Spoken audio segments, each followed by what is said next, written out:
In the beginning, nothing existed. The world was a dark storm, until the goddess of light then poured light over the world, giving rise to the continent where different races are born, such as draconians, zones, and demons. But there are also elves, dwarves, centaurs, fallen beasts, and humans. And it is within this context that we have our hero named Light. After saying goodbye to his family, he begins his journey as an adventurer. However, upon arriving in the city, he quickly realizes how humans, or at least himself, are despised by the other races. When he arrives at the Adventurers Guild, he registers with a receptionist, who informs him that, since this is his first registration, he will start at rank F. She asks him if he possesses a gift, and he answers that he does, and that it is limited gacha. The kid basically really likes playing Genshin Impact. The receptionist does not understand anything and asks him to explain. Light then shows his ability, where he can basically spin a roulette wheel. And if you think he is going to get something really good from that roulette, you are mistaken. He basically manages to pull out a bent fork with his ability. Terrible.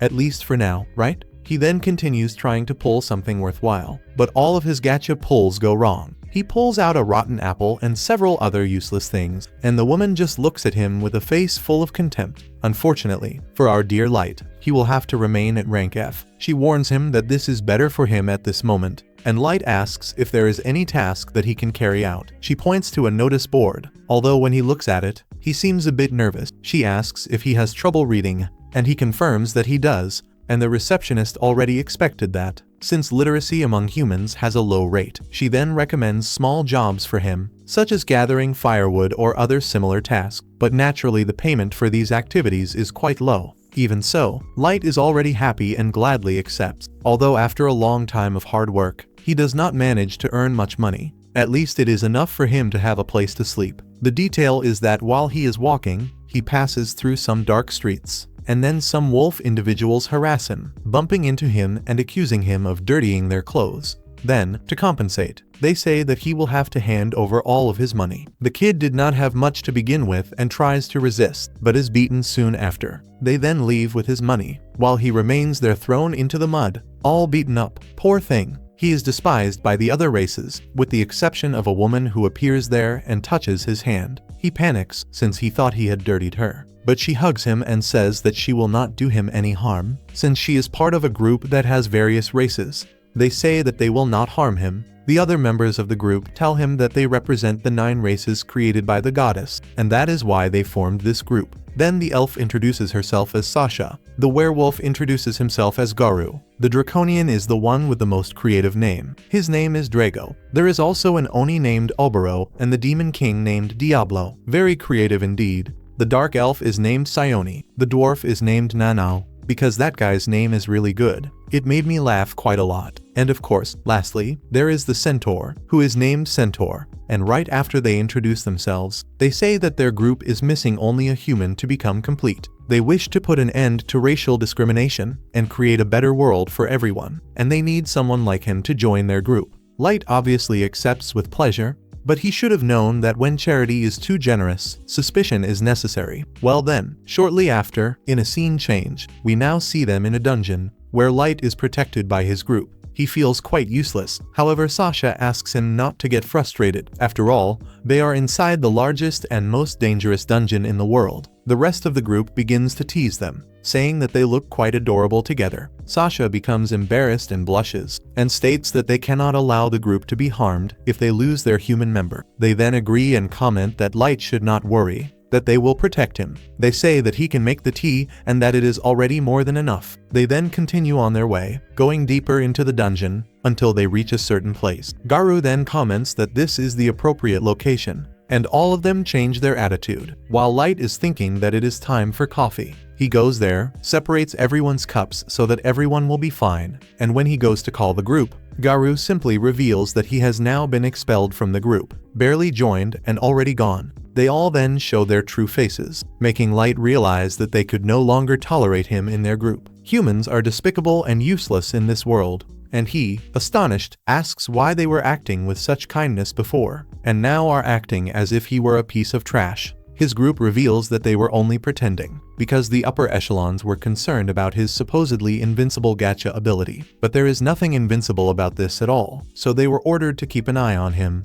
and that is why they integrated him into their group. since they thought he might be a master. However, his abilities are terrible and his gift is useless. And now he is nothing more than a simple hindrance. And Sasha confesses that she feels relieved that the boy is not a master, because if he were, she would have had to marry him, and she refuses to marry someone she considers inferior. Light asks what the hell a master is and what they are talking about. However, Drago says that Goru has already talked too much and that it is time to end this, since they have specific orders to eradicate any problem and potential. Goru then attacks Light's face, and in panic he runs to save his life. However, Sasha already thinks she is Legola's and pulls her bow, firing an arrow straight into the poor guy's leg. They delight in Light's pain while Goru takes charge of beating him up. But Drago says that he should finish this quickly, since they need to announce that the human of the group died due to a surprise monster attack. And if the kid is completely beaten up, it will not really look like it was a monster, so they at least have to make it seem that way. Light desperately crawls for his life, questioning why the hell all of this is happening to him. He wishes to live, and as he shouts his wish, a magical seal appears on the ground. Drago, the dragon, becomes alarmed upon seeing that a magical trap on the ground has been activated, and Goru quickly advances to kill him. However, fortunately, our hero survives and manages to escape. The detail is that he continues in another part of the dungeon, the most dangerous in the world, understanding that he did not die at the hands of those wretches, but will probably die if he encounters a monster. He begins to cry in frustration, since he was deceived. He truly believed that those people were good, but now all of that has been thrown into the trash. He remembers that they had orders to kill him and questions who is behind all of this. But in the end, none of that matters, since he thinks only about taking revenge on those bastards. He swears to kill them in the worst possible way, although he only says that, and soon after an enormous monster appears before him. This is a level 1000 monster, making Light understand that this trap teleported him to an even deeper place within the abyss. Despite all the circumstances, he does not intend to give up. He will not die in this place. But unlike the protagonist of Arifureta, who gradually became stronger, this one simply summons a gacha. The roulette begins to behave in a very strange way. Light had never seen this happen before, and from it emerges an absurd female figure that quickly destroys the monsters. She comments that she will have no mercy toward anyone who messes with her master. Light watches, astonished, as the girl approaches him and kneels as a sign of respect. Upon seeing that her master is injured, she approaches and easily heals his wounds, and with great politeness, she asks whether she may be honored with his name. Light introduces himself to her, and his maid begins to repeat his name in a very strange way, calling him master. She comments that according to the code of honor of a maiden, she is obligated to serve him, and will live forever in his service, thus swearing absolute loyalty to Light. He asks who she is, and very politely she introduces herself as May, the maiden who is always sought. She reveals that her level is 9999, in addition to explaining that she is a super ultra rare card. Basically, the guy won the gacha 50-50. Very good. She says that she will be forever by his side. Although Light cannot believe it, since his gacha before only gave him useless things, so it is impossible that someone as incredible as her could come from it. May asks him to simply call her by her name, and seeing her insistence, Light accepts. May asks for permission to use her appraisal ability, and in this way check the status of his unlimited gacha. Light, surprised, asks her if this happens to be her gift, although May replies that it is actually one of her innate abilities. She lets Light know that it is inconceivable for his gift to be useless, and therefore asks him to allow her to evaluate it. He accepts, and upon doing so, May is surprised to discover that his abilities are hidden beneath a heavy layer of concealment. This makes it impossible for anyone who is not at her level to see the details, and she explains that his unlimited gacha is very far from being a bad gift, because after all he can use it an infinite number of times, and both the probabilities and the rarities of the cards it produces vary depending on the mana surrounding him. The rarities range from highest to lowest, and there is an extra one, a super ultra rare, the SSS rank. And there are also double S and S. In addition to rare, common, and error, she reveals that mana density exists in the world. Although on the surface the density is much lower, which is why he was never able to obtain a rare card or anything like that. Only error results. But in the depths of that dungeon the mana is absurd, which means he has many chances to obtain a rare card. Because he ended up in the deepest part of the abyss, he was surrounded by overwhelming mana and managed to summon this SSS rank card. She congratulates him on his bravery, since he traveled alone to that place, only to take advantage of the true potential of his limited gacha. Little does she know, she also comments that encountering any monster in that place could have been fatal given his current statistics, although now that she will be by his side, there is no problem at all. The girl is simply level 9999. There is no one who can stop her. But at that moment Light interrupts her, saying that he could never have faced that abyss alone. He reveals that he was with a group, but they betrayed him. He was cut, humiliated, and pierced by arrows, and was on the verge of death at the hands of his own companions, when all he wanted was simply to support his family. They boasted about wanting to end discrimination and create a just world, but they only wanted to take advantage of him. So he declares that they will pay. They will pay dearly. He will not rest until they receive what they deserve. And at that May embraces him, apologizing, because a maiden like her could never comprehend the depth of his suffering. But she can assure him of one thing: she will make them fall. He only needs to give her an order, and she, as a maiden, will hunt those faithless traitors and deliver their heads on stakes. But Light says that she does not need to do that, and May replies that he has a very kind heart, but those people do not deserve mercy. He simply responds that he trusted them and was deceived, but that happened because he was very weak, which implies that he must become stronger. Even if it is impossible for a human like him, he still wishes to take revenge with his own hands. He will make them pay for it. However, he asks May whether she considers this dream foolish, and she remains kneeling respectfully, informing him that his wish is her wish, and if he seeks personal revenge, she will assist him and honor him until the time comes, because she believes in his potential. Light once again gives thanks and resumes summoning his limited gacha. Thus he will establish a kingdom that will pave the way for his revenge. At that moment the abyss shines with a great light, becoming the first page of his great story of vengeance.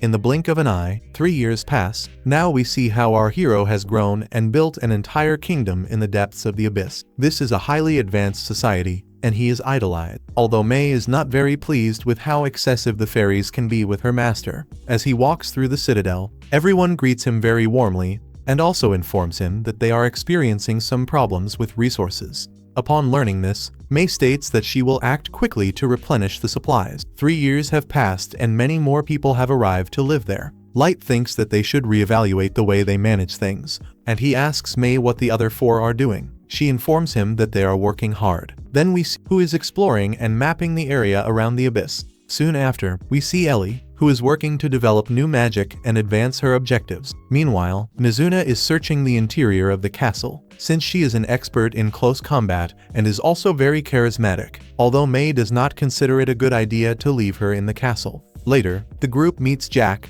a level 7777 card. He is training with Light, although because he is quite informal when addressing Light, May does not appreciate him very much. Light tells her that she does not need to worry about that, and then they proceed with the training. There we see that Light has improved greatly, to the point where he can face this very high-level card. Mizuna then states that the castle is unoccupied, and upon encountering the cleaning fairies, she comments that she is on a super ultra mega important mission assigned by Lord Light himself. The girls praise her for doing an excellent job, although it seems that they are only saying that out of courtesy, just to make her happy. Mizuna has a very high ego, and because of that the girls take advantage of it, so that she patrols a certain place, since she is very good at it. This is a secret place, to which not even they can get close. Mizuna is innocent, and is unaware of this place, although the fairies smile maliciously. And here is a tip: never trust fairies. Elsewhere we see that Mizuna is knocking on a door, and is received by May. She asks what brings her to Light's room,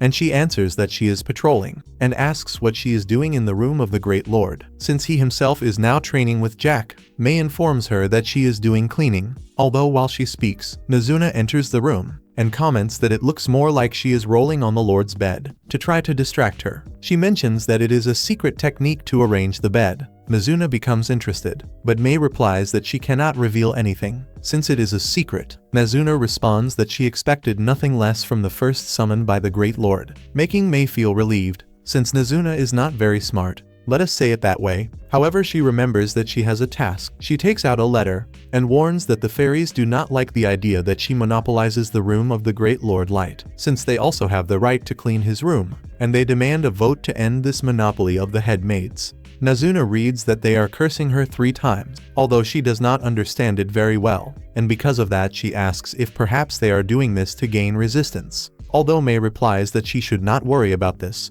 since it is a matter between the head maids and the cleaning fairies. She gives Nezuna some gold coins as a reward, and she happily goes to buy that little afternoon snack, that famous cookie with cola. Soon after, she returns to the castle, where she meets Yuki. She asks if she was patrolling the forest, but Yuki just keeps meowing all the time, and then Nezuna says that she came simply to deliver a task that May ordered. She hands over a map. Nezuna then applauds very strongly, warning that she did an excellent job, and soon after leaves the place to continue with her patrol. Shortly after, upon arriving at Light's throne, she screams, just to check if there is any monster nearby. After verifying that everything is clear, she starts rubbing herself on Light's throne. She laments not having seen him the entire day. However, to her sadness, she broke one of the ornaments of the throne. She picks up the item and quickly leaves the place, since she is not stupid or anything. Then we see our hero training with Jack. He recommends stopping the training there, so that he can go to school and take a bath. Light thinks it is great and goes to a thermal bath. Jack congratulates him because he is much better at controlling his body. There are not many down there who can face him in a one-on-one. He very much doubts that on the surface there are opponents either. The boy is simply too fierce. Light replies that they do not know what awaits them on the surface. However, he does not intend to lower his guard until he fulfills his revenge. Meanwhile, we see that in May's office, the cleaning fairies are nervous. They ask if they know why she summoned them to her office, but the fairies pretend not to know anything. May takes it upon herself to quote each and every word of the letter, making the maids panic and take several steps backward. They begin to apologize, and May asks what they wish to achieve with that. Although the fairies do not really know what to say, they only try to offer simple apologies to justify what they did. But May tells them that their worst mistake was sending Nezuna to do their dirty work, and because of that, as punishment, they will simply clean the great corridor leading to Light's throne. But they must do it manually. The fairies panic because this corridor is absurdly long, but May informs them that the path to becoming a perfect servant is quite arduous, and since she will probably go up to the surface to carry out a mission for Light, they will take care of all the work. The fairies, with no other option, end up accepting, since there is not much they can do anyway. Meanwhile, Nezuna meets Ellie at the market,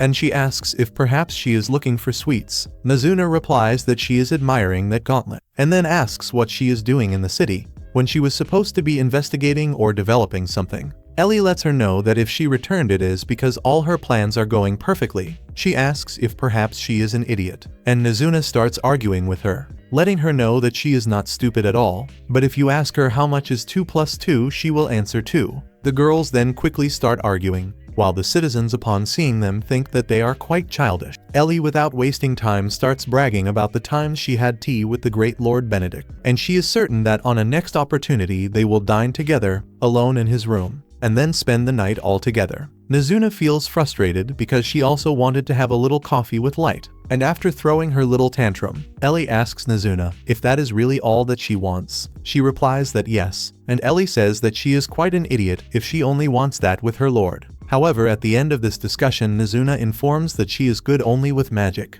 and that she can be relied on for close combat. And after that, she happily leaves to continue patrolling as if nothing had happened. Meanwhile, Ellie thinks that this girl is definitely an airhead. On the other hand, the cleaning fairies are there complaining, questioning why the Hell Chief May got angry with them, when they only complain about seeing her monopolizing Light's room. However, they know that they cannot confront the head maid, and they wonder if they could poison her. Although one of the fairies mentions that they cannot do that, since she is immune to poisons. These fairies are crazy. They simply want to poison a girl who is level 9999. They lament because they only wish to clean their lord's room, although they also want to lick his boots, the forks and everything they can. But that is really all they want to do. Nothing more than that. They remember that May was the first to be summoned by Light, and after 3 months Lady Yuki was summoned, which means that those two stayed alone for 3 entire months. They think that at that time the young master was very inexperienced, and they quickly began to feel envy of the luck that May had. Without hesitation, all of them together try to convert their envy into negative energy, to begin cursing and wishing for May's death. Although exactly at that moment she enters the room, the fairies panic, because she was supposed to be on the surface. May replies that she was on her way. When she casually heard their lovely prayers, the fairies already become afraid. While May asks for an explanation for all of this, the fairies with no other alternative let her know that they are jealous, since she was the first to be summoned, and spent 3 entire months alone with Light. May tells them that although she has no obligation whatsoever to say anything, she reveals that before Yuki was summoned, she took charge of educating her lord, She taught him all combat techniques so that they did not have time to do improper things. She then mentions that she went to his room because she thought she had been unfair with the order she had given them before. However, she realized that she was very mistaken. These 4 here still need even more work. She then orders them to also clean the entire throne room, since if they have time to cast curses, they will have enough time to clean the entire room. Then she casts a threatening look, and the fairies say that they will clean everything. A short time later, the poor fairies are there cleaning the throne hall when they come across a somewhat complicated situation that Nizuna left there. Meanwhile, Nizuna in her room laments since she could not see Lord Light the entire day, although she nurtures the hope of being able to see him the next day. And then on the next day, when leaving the castle, Light meets Nizuna, Ellie and Yuki. Upon seeing him, they do not waste time, especially Yuki. The other 2 quickly begin to complain. However, at that moment a hellhound appears. Light begins to tremble and remember that fateful day. However, his loyal companions prepare to eliminate that individual for having the audacity to present himself hostilely before Lord Light. Their aura is so frightening that even the hellhound kneels. Light tells them that they should not worry because he is fine. He approaches to pet the dog, while thinking that his companions would eliminate an entire species, even if he said it in a joking tone. They then ask what the pending matter is,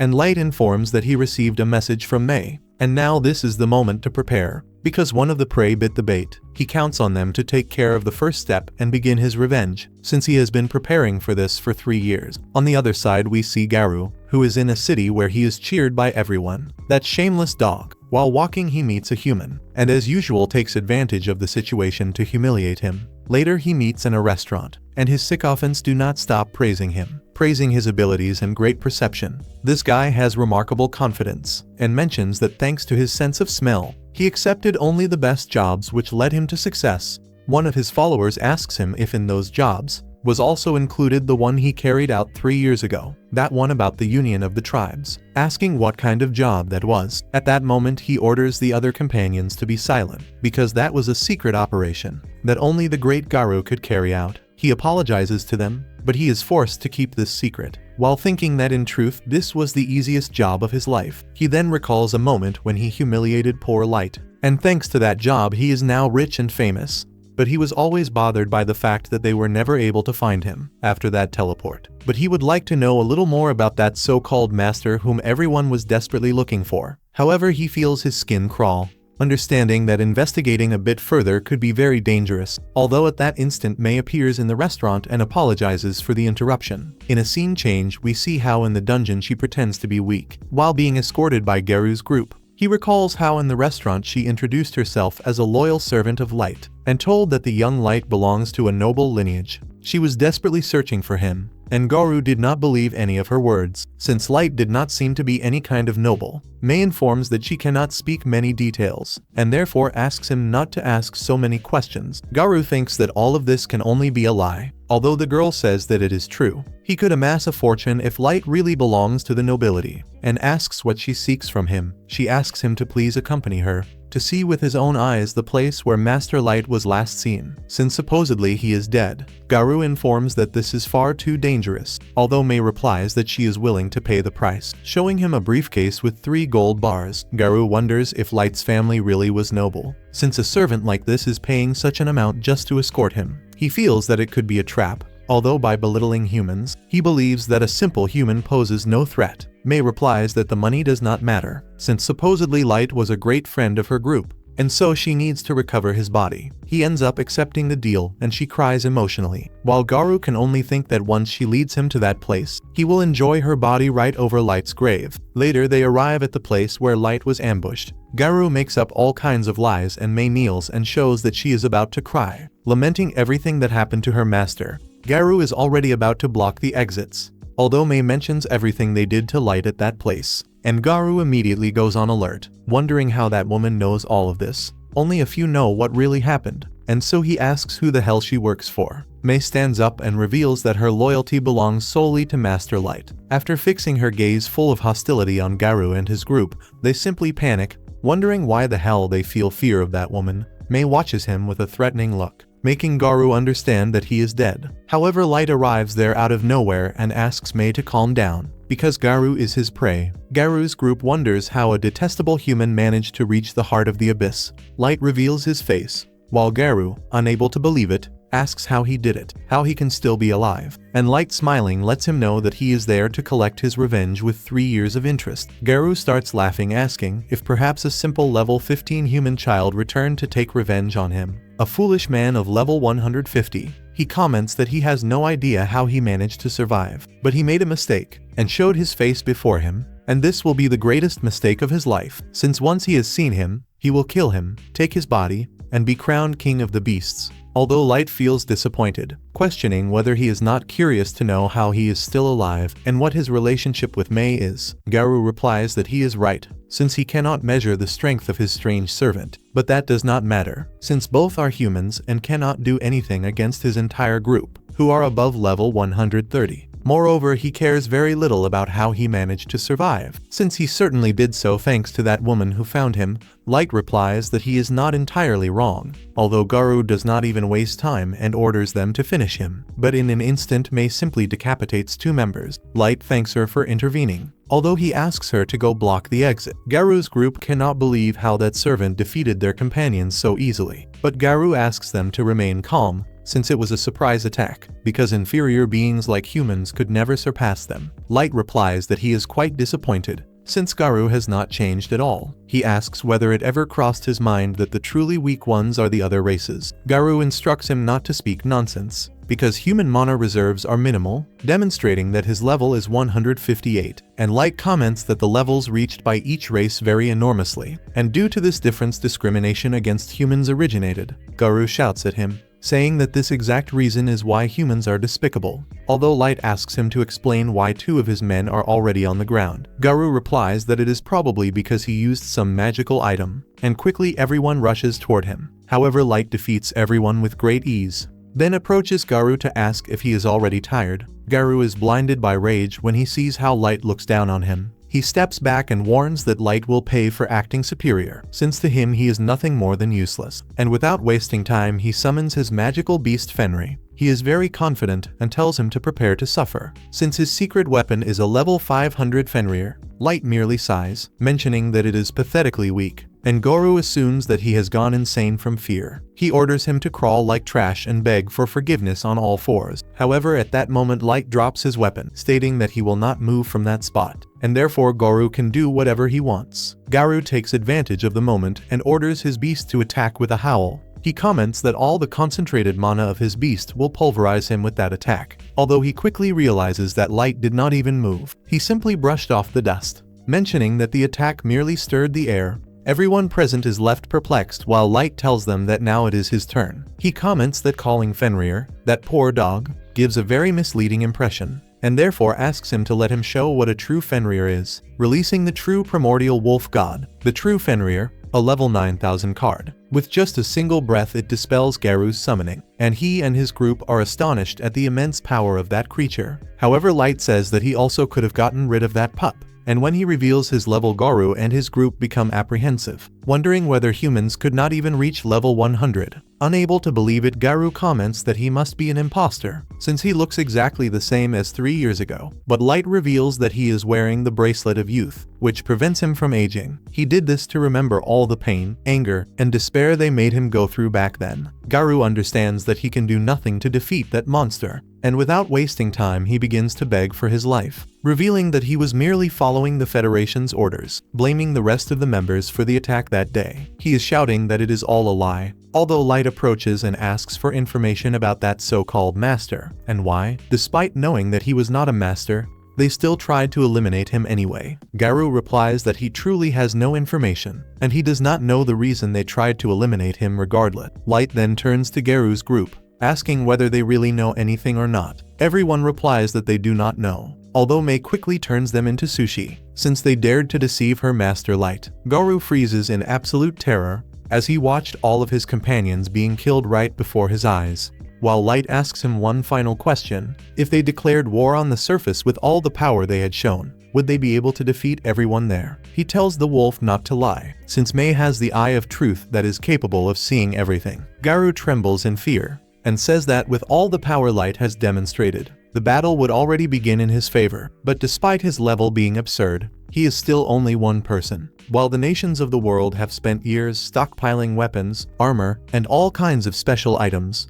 so if everyone united against him even with his overwhelming strength, he would face great difficulty. Light replies that this is exactly what he thought. After all, there is a limit to what just one person can do. The Lord realizes that he has many more questions for him. But first he will teleport him to a certain place. Using his teleportation card, they arrive at the throne room, where Garou remains stunned. Since he has just witnessed all the forces that Light now possesses, he also realizes how everyone there shows respect toward him. And then Light sits upon his throne, where he asks all his subjects to stand and show their levels. Each one of his members is above rank 1500. And he reveals that these are the forces he gathered over the last 3 years. And because of that, he asks once again, what are his chances of winning if he declares war on the nations of the world? Garou is unable to utter a single word, though his expression already says everything. Light is smiling broadly and congratulates Garou, for he has now earned the privilege of suffering agony and despair worse than death. Garou stammers and asks whether he plans to become a god, because with all the power he possesses he could destroy the entire world in the blink of an eye. Light replies that becoming a god does not sound bad at all,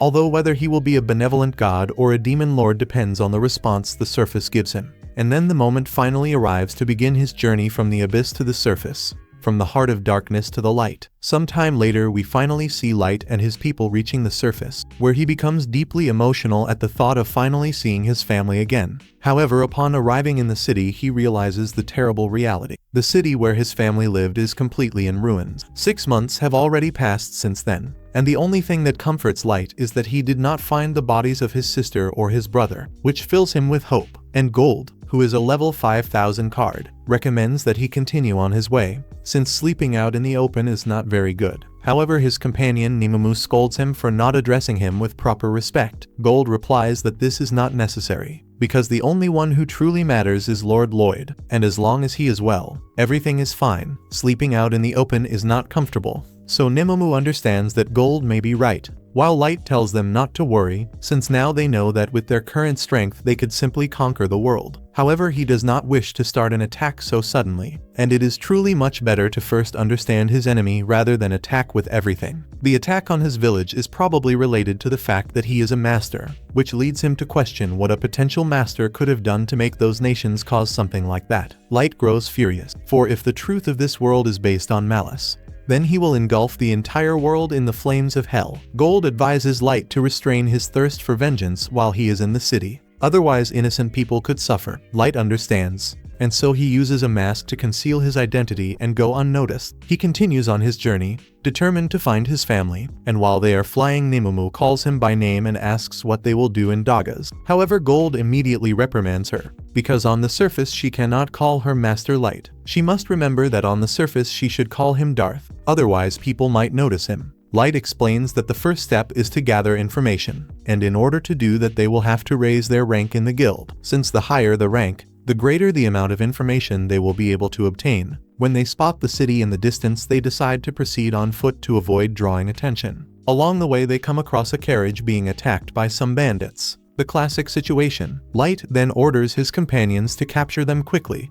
In the blink of an eye they are already tied up, and the humans from the carriage stop to thank them, then decide to take them to Dagas. The child is excited, for he has never seen humans so strong. He asks whether they are heading to the dungeon, thinking they must be famous adventurers. Light tells him that he has not even registered yet, and that they are merely aspiring adventurers. The first step will be to register, and from there they will begin to climb the ranks. The man informs them that they chose the right place to start. Since Dagas is the southernmost city of the Dwarven Kingdom, it shares borders with the Human Kingdom and the Elven Kingdom. Although there are major disputes, thanks to the quality of its dungeon, many adventurers make the city quite lively. Despite it being in the middle of nowhere, he reveals that he runs an inn. Upon arriving at the entrance, he asks the group if they are sure they wish to stay there. Light says that it is more than enough, since they are providing information. The man quickly asks them to consider staying at his inn, and after that they arrive at the guild. There they see a large number of aspiring adventurers of the human race. However, at the moment of registration, Nemo becomes furious, because he cannot accept that his beloved Lois Lore starts at rank F. The receptionist informs that everyone, without exception, begins at that position, and Light, upon realizing that Nemo cannot cooperate, apologizes to the receptionist. Upon leaving the guild she is crying and asks for forgiveness, since because of her she made her great master apologize. He says that this did not affect anything, and that everything is fine. And after that they go to Colonel's Inn. He is emotional and informs that if they need anything at all they should not hesitate to request it. Light does not intend to let this opportunity pass, stating that he would like to rent the entire upper floor for a whole month, but he proposes a condition. During their stay no one, including the inn's own staff, may go up to that place. He hands the man a bag full of gold coins. However, Colonel informs that he cannot accept all of this.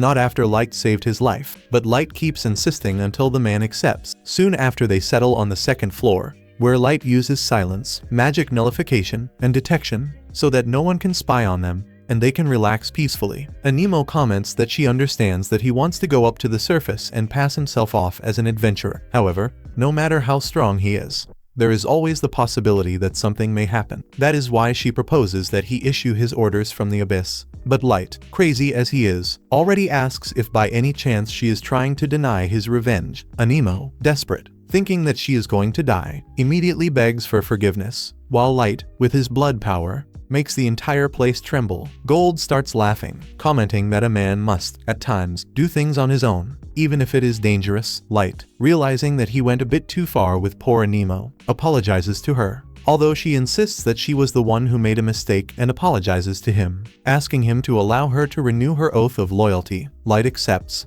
and we see that this gesture of loyalty is in fact kissing his feet. As an act of total submission, Gold starts laughing and says that this was complete indecency, and Anemo, enraged, asks how he can say that about such a devout act toward Light. Light becomes completely embarrassed, and shortly after they head to the dungeon, where Light realizes that they are drawing too much attention. But that is exactly what he wants for Darth. Although the line to enter the dungeon is quite long, they notice that there are not many elves in the place, and Light explains that this is because dwarves and elves are always fighting over ownership of that dungeon. And at that very moment a group of adventurers joins the line. The humans behind them are afraid to complain about them cutting the line, but Light intervenes and recommends that they line up like everyone else. One of them asks whether by chance he does not know who the hell he is talking to, and Light, very relaxed, replies how he is supposed to know if he is wearing a hood that covers his entire face. The man tries to attack him, although one of his companions restrains him, reminding him that that place is not appropriate for causing trouble,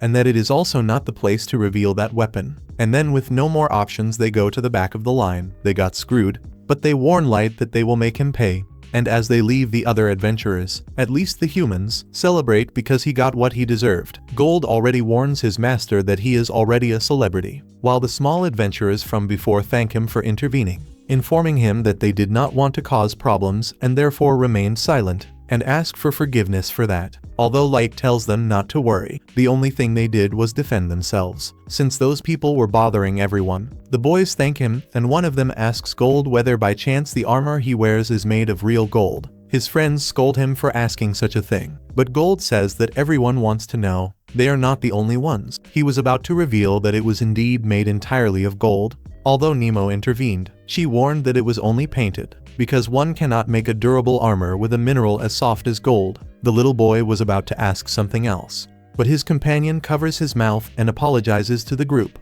Light tells them not to worry, commenting that loyalty is everything to Gold and his armor is the symbol of his knighthood, while thinking that besides that it also serves to attract the attention of adventurers. The youths ask whether by chance this is his first time in the dungeon, because they notice that he is not carrying much baggage and the dungeon levels are quite extensive, which is why many adventurers carry many supplies in order to camp inside it. Light thanks them for the advice, and at that moment the dungeon gatekeeper orders them to enter. The boys say their goodbyes while Light and his group think that they are very used to item boxes, and that is why they should take something out at least to keep up appearances. Later, upon entering the dungeon, the youths think that to uncover its secrets they must analyze its cores. However, not even Ellie is able to do it, and if Ellie could not, Nemo cannot either. Light comments that the dungeon cores possess a great concentration of mana, and that it can create anything. Upon entering the lower levels of the dungeon, we see how this space is completely different. Light uses his cards of clairvoyance, concealment, and flight in order to explore the dungeon quickly, while he advances directly to the second floor of the dungeon. On the other hand, we see a leader of the elf group who is quite irritated. He is a younger warrior among the elite white knights, and is a very powerful warrior. Through his veins runs the blood of the great Keto,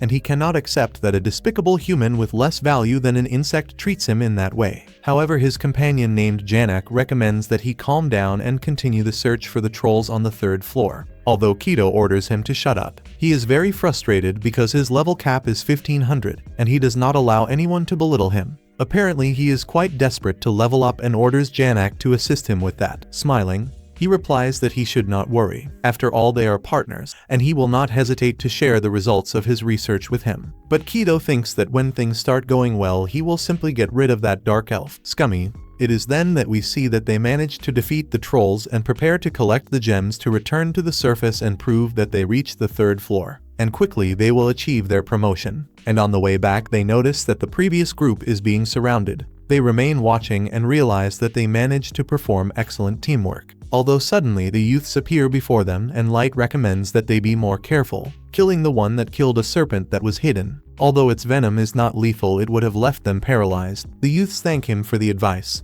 Although at that moment they feel that something is approaching. From the forest emerges a large horde of wolves. They question what they are doing in that place. Since they do not belong there, the young adventurers decide to run. Although the church warns that those wolves will not attack, they are surprised. Since from within the forest powerful mantises also emerge, they cannot believe that this entity is still alive, since it is assumed that they were exterminated 10 years ago. The boys, wanting to help their benefactors, ask them to flee while they take responsibility for distracting it. Little do they know how strong Light is, and then Light, or rather Darth, replies that if they want to flee, they may face it, and then he wastes no time and attacks. While the other youths panic, seeing that he is facing that creature on equal footing, he strikes it. Although the mantis manages to block, he mentions that it is quite resilient, and then Light tries with a fire arrow. Although this miserable mantis does not care, and the leader of the small group comments that they must help them. Although the team's mage is emotional, since Dark used a spell without a combat class invocation, he does not understand anything, but warns that they must help them. Although Gold asks them not to interfere, since this is the perfect opportunity for them to show how one fights with a sword and a shield. As he defends himself with his shield, he pulverizes the mantis's claw, mentioning that good defense at the right moment is crucial. He then cuts off one of its legs, recommending that the youths be creative in combat. Dark does not intend to fall behind and begins to use his fire arrows,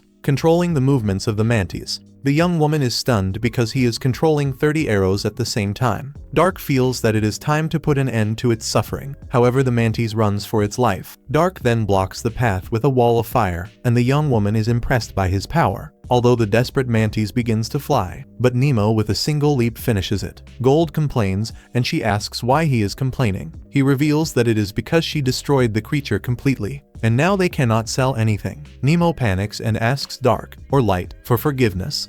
While the youths cannot believe that they managed to defeat a mantis, a short time later they at least obtain the beast's core, which allows them to rise in rank. But before leaving, the woman uses her magic so that the youths clean up the mess. In addition, she warns that it is already getting dark and that the night is quite dangerous. They invite him to their camp where they can offer food. However, Light refuses since he does not want to abuse their hospitality, although they insist, commenting that they know a certain young woman who would be delighted by his power. At night, while they dine, she is fascinated by his magic. Light although comments that there is nothing to envy because she is also a very good mage. She praises his abilities since he can use combat magic without needing to chant. Her companion asks if that is very complicated, and she explains that there are 3 types of mage: combat types with simple spells such as fire arrow and ice blade, tactical class types which are for more powerful spells such as ice wall, and the strategist class. The strategist class handles spells that affect the entire world, for example tsunamis, meteorites, or earthquakes. This is the most overpowered class, although for that several forces must unite. But magical races such as dragonoids, elves and dark elves can manipulate this magic much more easily. For humans this is impossible, although Light can do it without even pronouncing the spell. And as expected, he will probably become a legend. His companions ask her to calm down and comment to Dark that although they do not know much about magic, they know that he is a good person.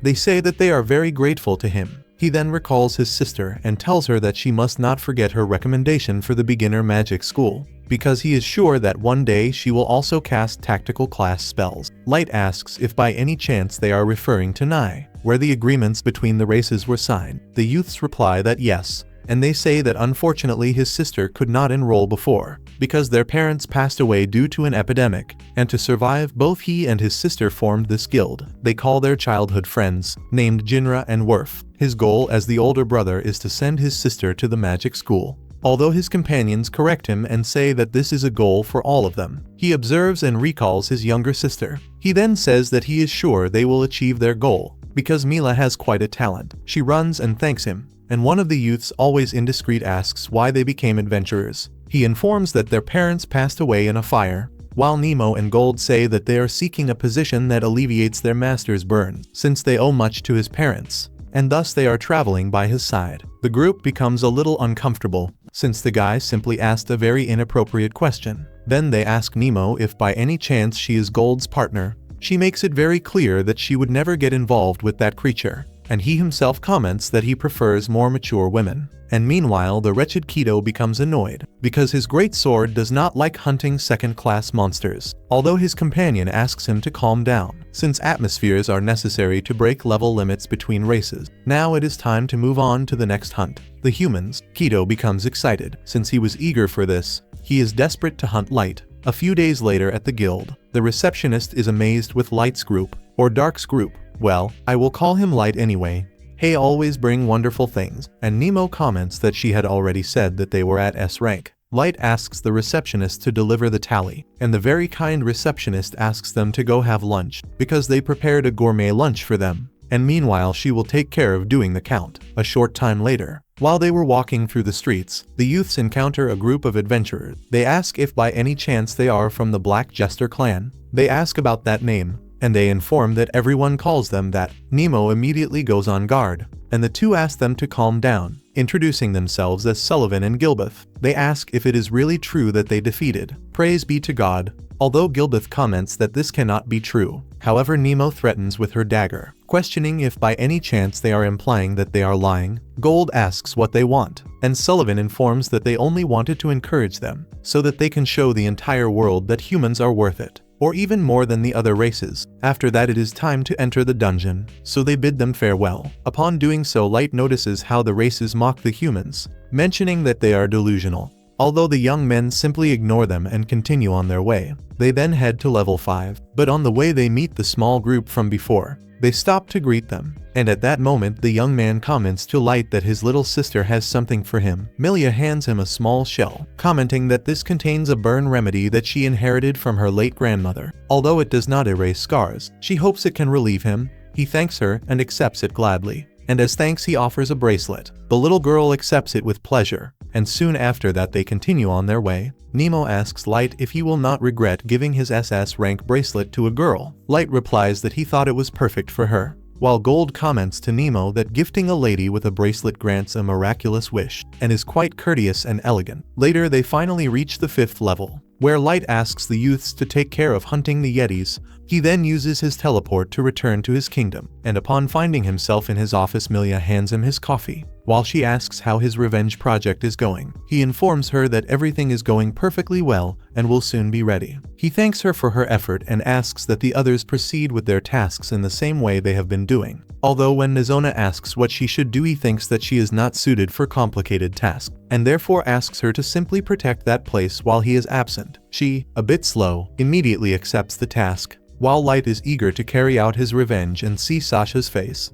Meanwhile, on the 3rd level of the dungeon, Sullivan and Gilbeth are standing guard while their group rests. They are talking about the deeds of the Black Jester. And what a damn name. They are wondering whether everything is true. Gilbeth hesitates, but when Sullivan tells him that the one who saw it was a human woman, Gilbeth mentions that then it could be true. And if this is really true, he could become a legend that will put an end to discrimination against humans. He stands up and tells Gilbeth that he will water the plants, and after some time he returns. He asks Gilbeth to wake up their companions, since now it is their turn to stand guard. But when observing the camp, he comes across all of his companions being dead. Kido scolds him for making him wait too long. While Sullivan wonders what he should do, he knows that he cannot face him, although Kido provokes him to attack. But he uses his intelligence and uses a smoke curtain to escape. But before that, he warns that he will pay for all of his crime, although unfortunately he is attacked. When he turns around, he is surprised to see that the elf is flying on something strange. His companion then knocks him out and comments that he is very disappointed with the cowardice of humans, and then scolds Kido.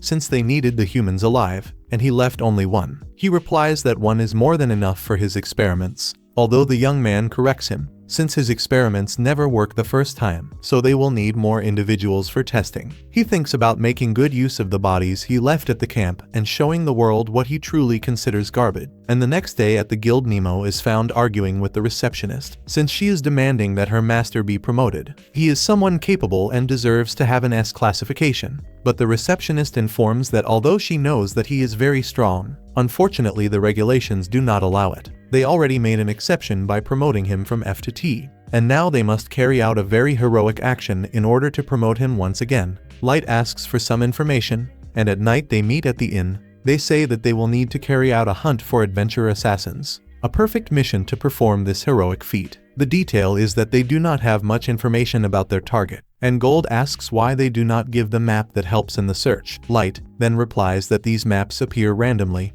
and Nemo proposes requesting reinforcements from the abyss and attacking with a human horde. Since these adventure assassins only attack humans, Light feels that it is necessary to stop them quickly, although they sense the presence and they quickly prepare themselves. In the room, a dimensional portal opens, and from it unexpectedly emerges Mila, who was transported to that place thanks to the bracelet that Light gave her. When laying her on a bed, she tries to say that she needs to ask Darth for help. He takes care of healing her wounds and apologizes to her, since he will have to enter her mind to know what happened. He observes how they were warned in the dungeon that there was an adventurer assassin who was hunting human, and that it would be best to withdraw and warn all humans they saw to do the same. Without wasting time, the youths set off trying to move away as quickly as possible, having walked an entire day trying to leave the dungeon. On their path, they were intercepted by Keto's group. They were hooded, pretending to be another group of adventurers. See how cursed they are. The youths, visibly worried, warned them that in the dungeon a series of murders against adventurers was taking place. It would be best for them to withdraw,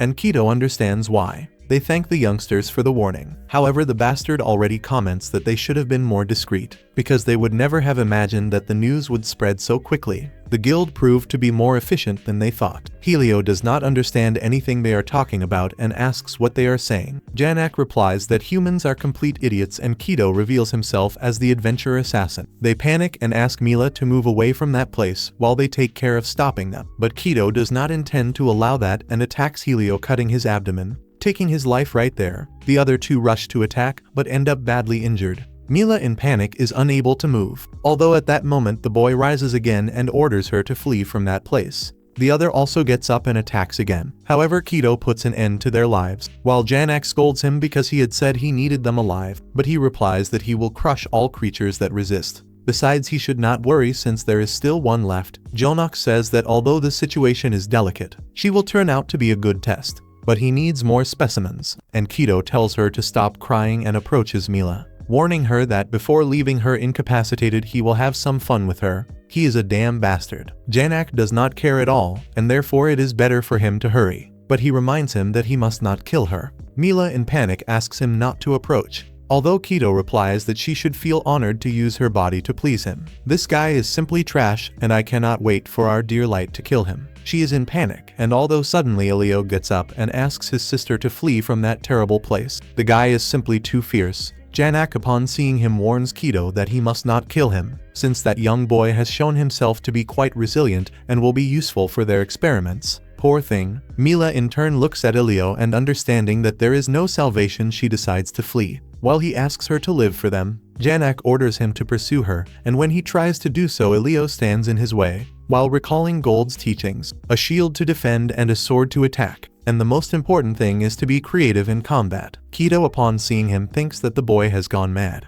although Elio surprises him by throwing his sword at him and then attacking with his shield. He ends up catching Keto off guard, who is astonished to see that that person touched him and becomes very irritated, seeing how Elio laughs in his face. But then he uses the sword to pierce Elio's body once more and approaches to make him suffer more. But Janak intervenes and orders him to follow the girl. She then is running desperately in search of someone to help her. But then her path is blocked by Keto, who warns her that he will teach her how she should behave before the future hero of legends. He reveals his sacred sword Grandius and allows it to create some cones of light. Thus it is better that she resign herself, because a simple creature like her will not be able to escape him. But Mila does not intend to give up, since as her brother and her friends gave their lives for her, she must also fight. She invokes her magic to attack with ice spikes, using them as a distraction to be able to escape. Although Kido stops her and orders her to accept her destiny and surrender herself to the hero of the future, Mila replies that she would never do that, because a hero is brave, strong, and kind, just like Light is,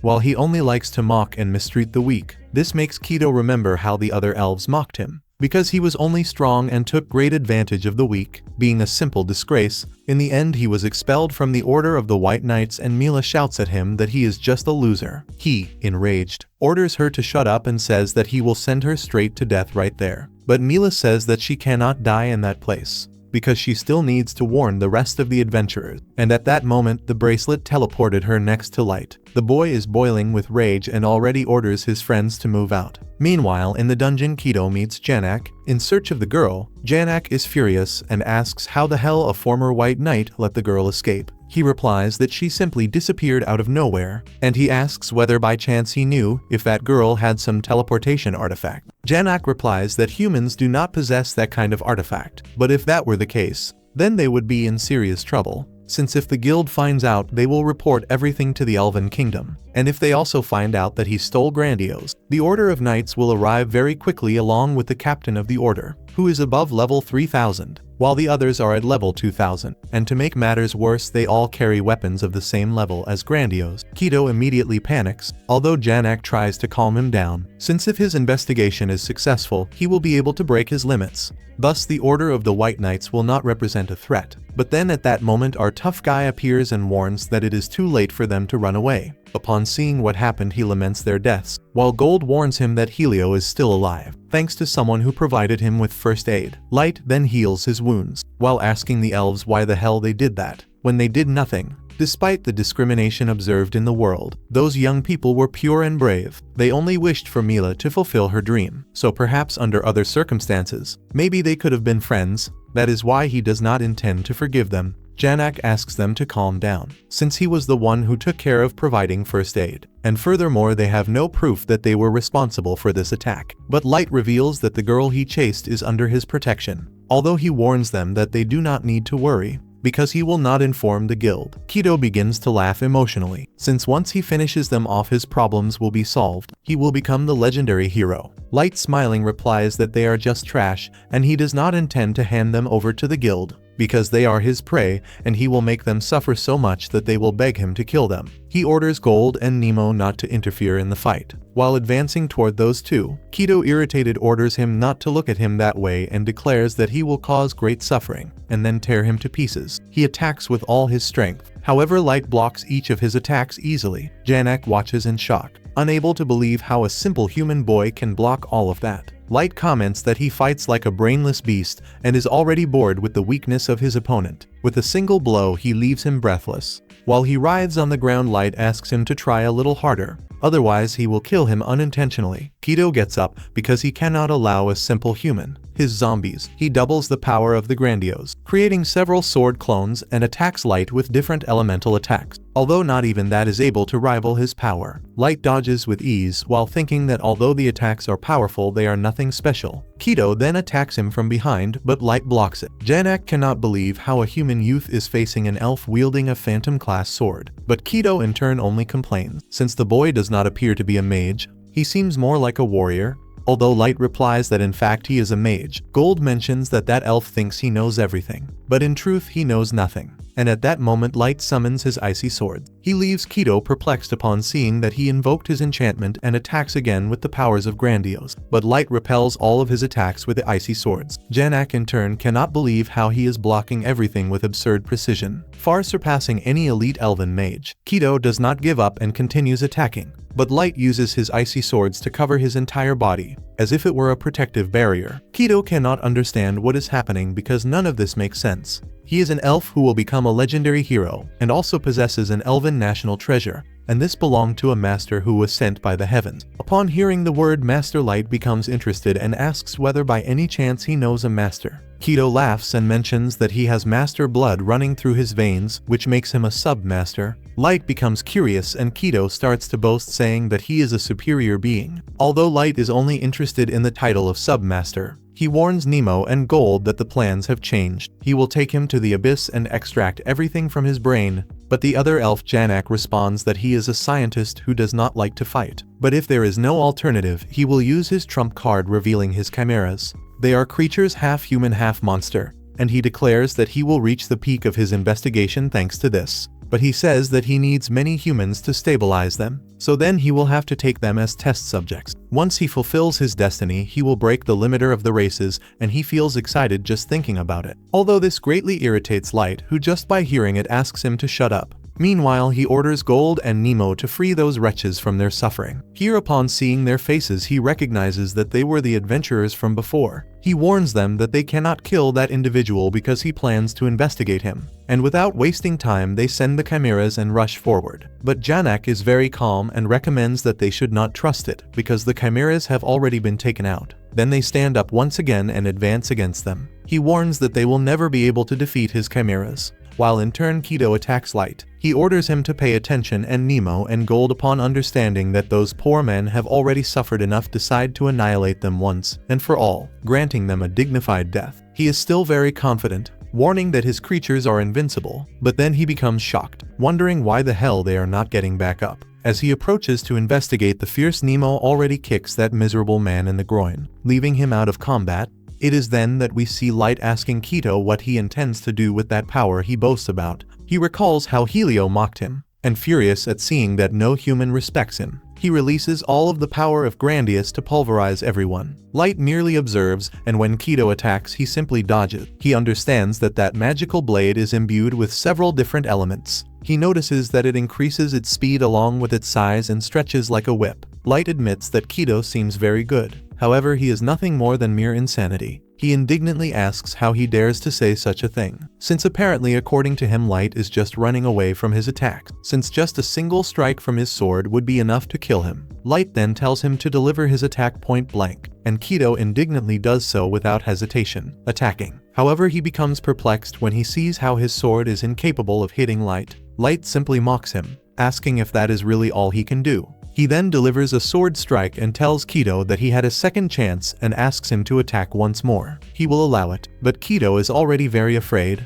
but even so he attacks in total desperation. But Light with a single blow destroys the magic of his sword and then knocks him away with a strike. He approaches and warns him that he should not worry, since he does not intend to kill him yet, because he has many questions to ask him. He will kill him later, when he is begging for his suffering to end. But then it does not even take much, because Kido already begins to kneel and ask for forgiveness. He says that he was destined to be the commander of the White Knights. He says that he will tell everything he knows to Lord Light and will also hand over his great sword. Light is very disappointed and asks whether he does not intend to resist, since earlier he was boasting about being a legendary hero. True heroes stand up even in critical situations, just like Helio and the other two boys.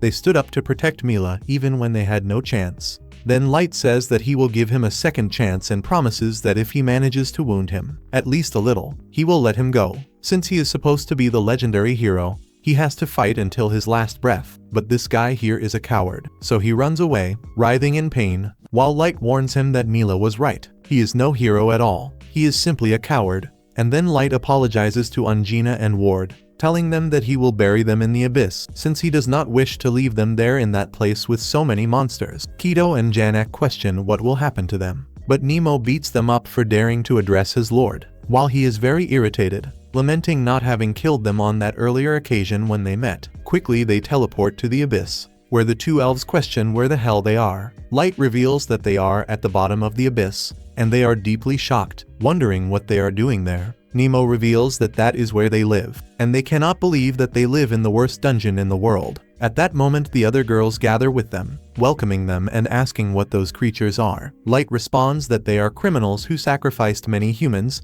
and he brought them there so that they may know their place. The girls observe them with severe intent, and each one makes them understand that they will suffer a lasting torment. Light warns them that they will be killed as soon as the questioning is over, so they must wait. Then he orders Helio's wounds to be treated, while he goes with Nemo to bury Diane and Ward. However, at that moment Janak begs for forgiveness, saying that he is nothing more than a victim. but Kido also begs to be forgiven, claiming that he was manipulated by Janak. These two elves here are nothing but scum and really deserve to die. So Light looks at them with contempt, questioning what happened to that supremacist attitude they had. Now they are begging like insects. But Light has no intention whatsoever of forgiving them, so he leaves the room while Janak and Kido beg for their lives. Now in another scene we see Mila waking up asking where she is. Light answers that they are at his inn, and that he went to the dungeon for the adventurer assassin mission. Mila asks about the others and Light looks at Helio, informing her that he will get better. But the other two were not so lucky, and all he can do is hand over the arrows made from their hair. Upon taking them, Mila cries,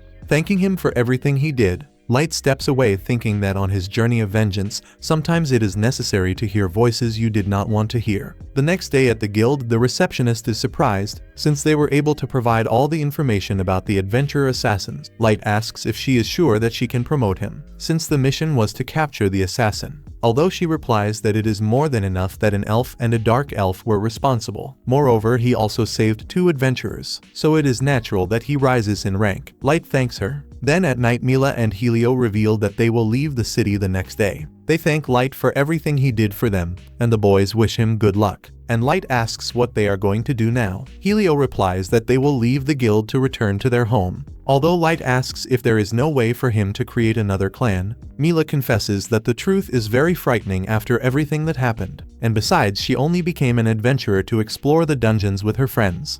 And now without the other 2 in her group, it will not be the same. They at least hope to be able to take them back home. Light understands and asks Mila what will happen to the magic school. She replies that she will study on her own, and that when they meet again she will certainly become a great sorceress. A little apprehensive, she asks whether they will really meet again. Light promises himself that they will, and she becomes emotional and asks him to keep his promise. After that they continue on their way, while Gold tells Light that those youngsters are very brave and will surely find their path very soon. Light is sure of that and thinks that someday he will be able to take off his mask, and when that moment comes he will take the boys to Jinai of Worst's grave. After that he says goodbye because he is going to return to the abyss, and as soon as he arrives the girls receive him in his office. They hand him a report with everything they investigated, and each one used very questionable methods to obtain that information. According to what they revealed, everything matches. The information about the submaster that Kido mentioned refers to a lineage of a master which has great ease in leveling up. This allows masters to easily wipe out everyone, and Light wonders why they refer to the end of the world and not just a country, questioning what kind of individual could be that important. But if you have been following everything up to this point, you know very well that our hero has the power to destroy the entire world. So I do not know why the surprise. He then asks the girls for their opinion,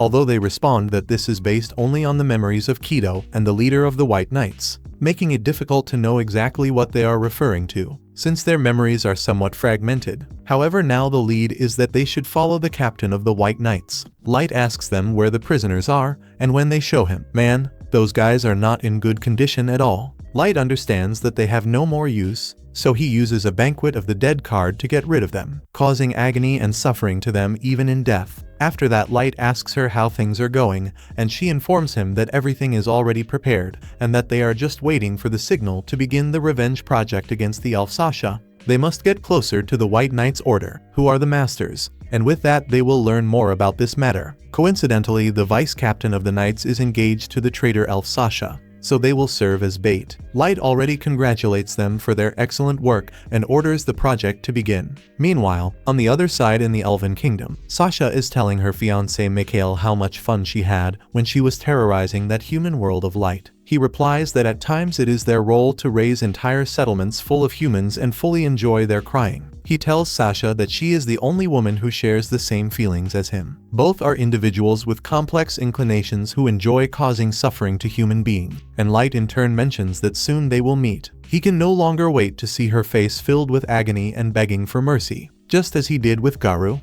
Sometime later, Sasha is in a carriage discussing small things such as the fact that her husband is excessively handsome, and saying that he is a peerless knight. However, suddenly her path is interrupted by a malnourished slave who no longer has the strength to lift a box. Poor thing. Sasha, upon seeing him, laments that such a useless fool cannot even lift a box. Although when she looks out the window, she is surprised to see Light's figure, and without hesitation she runs after him, remembering the past. thinking that it must be a trick of her mind since that boy could not still be alive. At the end of her pursuit, she reaches a dead end questioning where the hell he went, although afterwards she thinks that everything must have been her imagination. When she turns to return to the carriage, she notices a wall which is signed by Light, warning her that she must return to the Great Tower. Sasha screams in despair while the maid approaches and asks what happened, but this wretch is overwhelmed by her thoughts, feeling that she will lose the title of nobility she obtained after eliminating Light. She thinks she will lose everything, including her mansion, reward, and even her engagement to Mikhail. Meanwhile, Light is farming aura and observing, satisfied, congratulating Ellie for having acted magnificently. She then tells Light that she will take care of making her suffer greatly, so that the memories remain in her soul, bones, and flesh. Meanwhile, on the other side in the Order of the White Knights,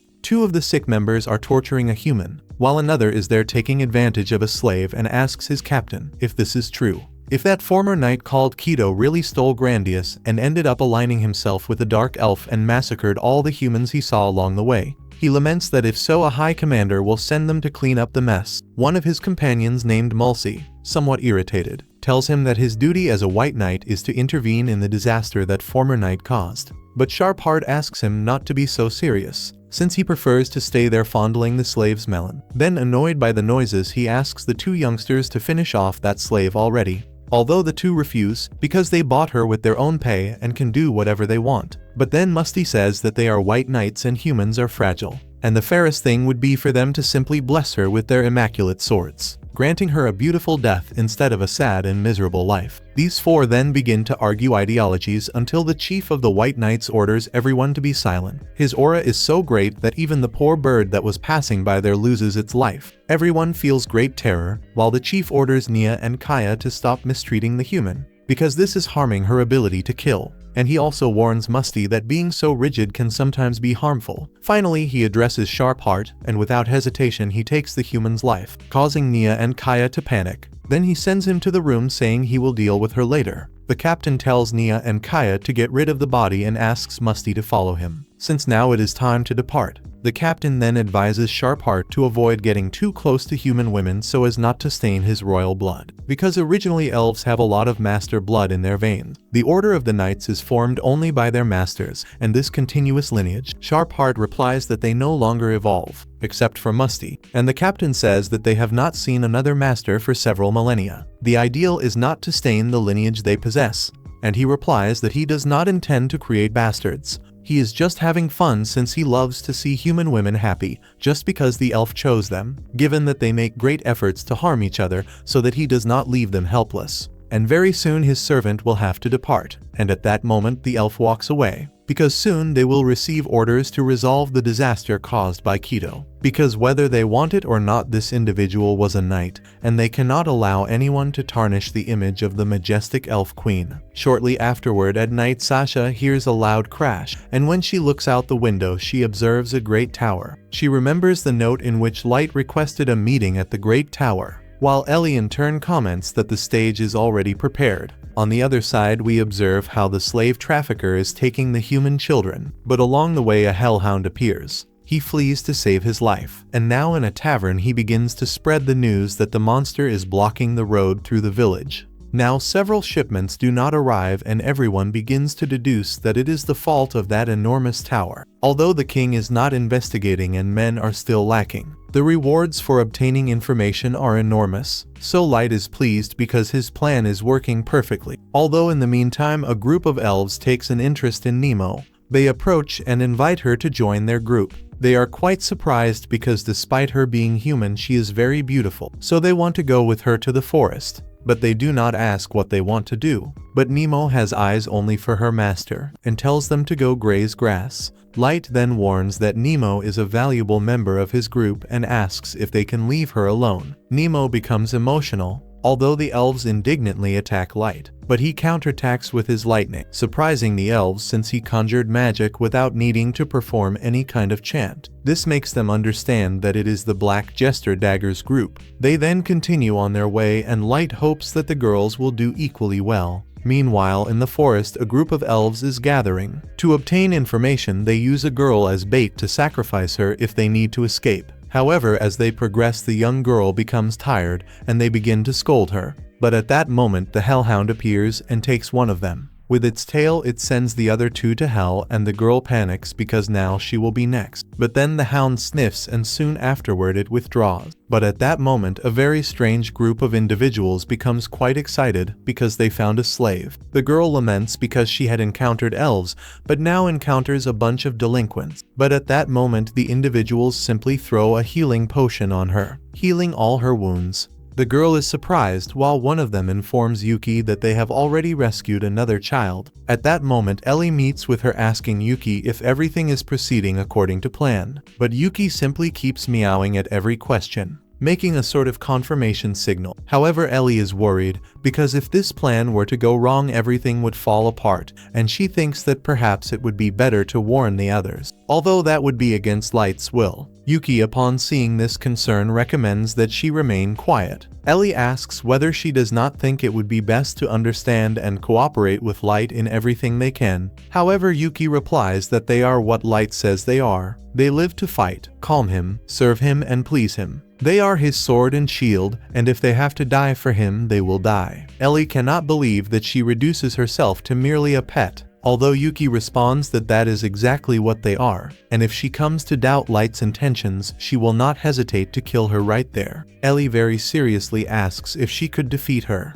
although she replies that it will be a good opportunity to see what happens when two SS ranking cards face each other. Ellie already knows that now she is being very sarcastic, and the two stare at each other there, eager to kill one another. The tension between them is extreme. But at that moment Yuki's group informs that the children are already safe, so the atmosphere between the two somewhat calms. As she leaves, Ellie thanks Yuki because she learned a lot from her. In turn, Yuki's group cannot believe that elves use humans as bait. They question whether the other races possess any morality at all. But at that moment their leader orders them to be silent and save their saliva, since the next day they will need to depart. At nightfall, Sasha wonders what she should do, because level 1500 monsters are invading the forest. She cannot venture alone, and is afraid to inform the White Knights because if they find out that Light is still alive, they will take away all her rewards. She feels that she must reach that tower one way or another, on her own, to kill Light with her own hands. The next day at the royal palace, the Council of Knights comes to the conclusion that they must take the initiative to protect the population.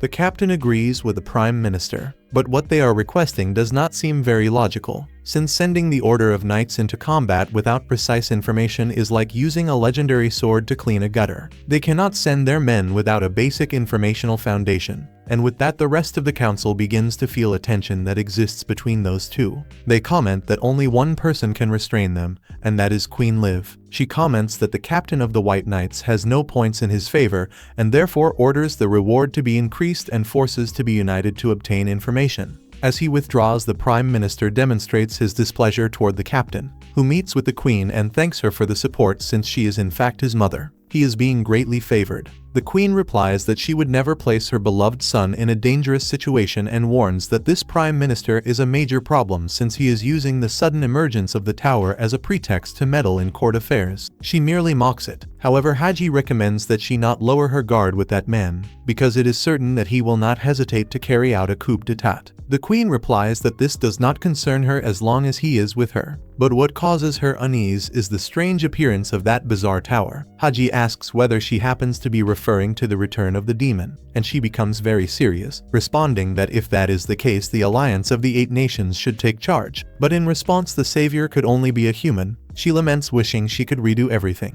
But if she were to do that it would be the elves who would perish at the hands of the demon king. She supposes that inside the tower there must be a master, and that she should try to ally with him or kill him. Haji mentions that he remembers the boy who was suspected of being a master. She replies that according to the report he was not, and they simply killed him. Haji informs that he would have appreciated receiving that mission, although it was not a job for the captain of the knights, but his desire is to eradicate all humans more than any other. Meanwhile, we see an improvised camp being established near the tower, where adventurers are gathering information in exchange for rewards. The previous elf group, upon seeing Dark, becomes enraged. Although as they advance, suddenly Sasha appears, recognizing Light's voice, and orders him to stop. The youths prepare to attack, although Light forbids them from interfering. Sasha bothers him, and orders him to reveal his face, provoking a Nemo, causing her to become furious at the arrogance with which she speaks to her master. but he refuses to remove the mask because thanks to it he can conceal a burn scar that he received.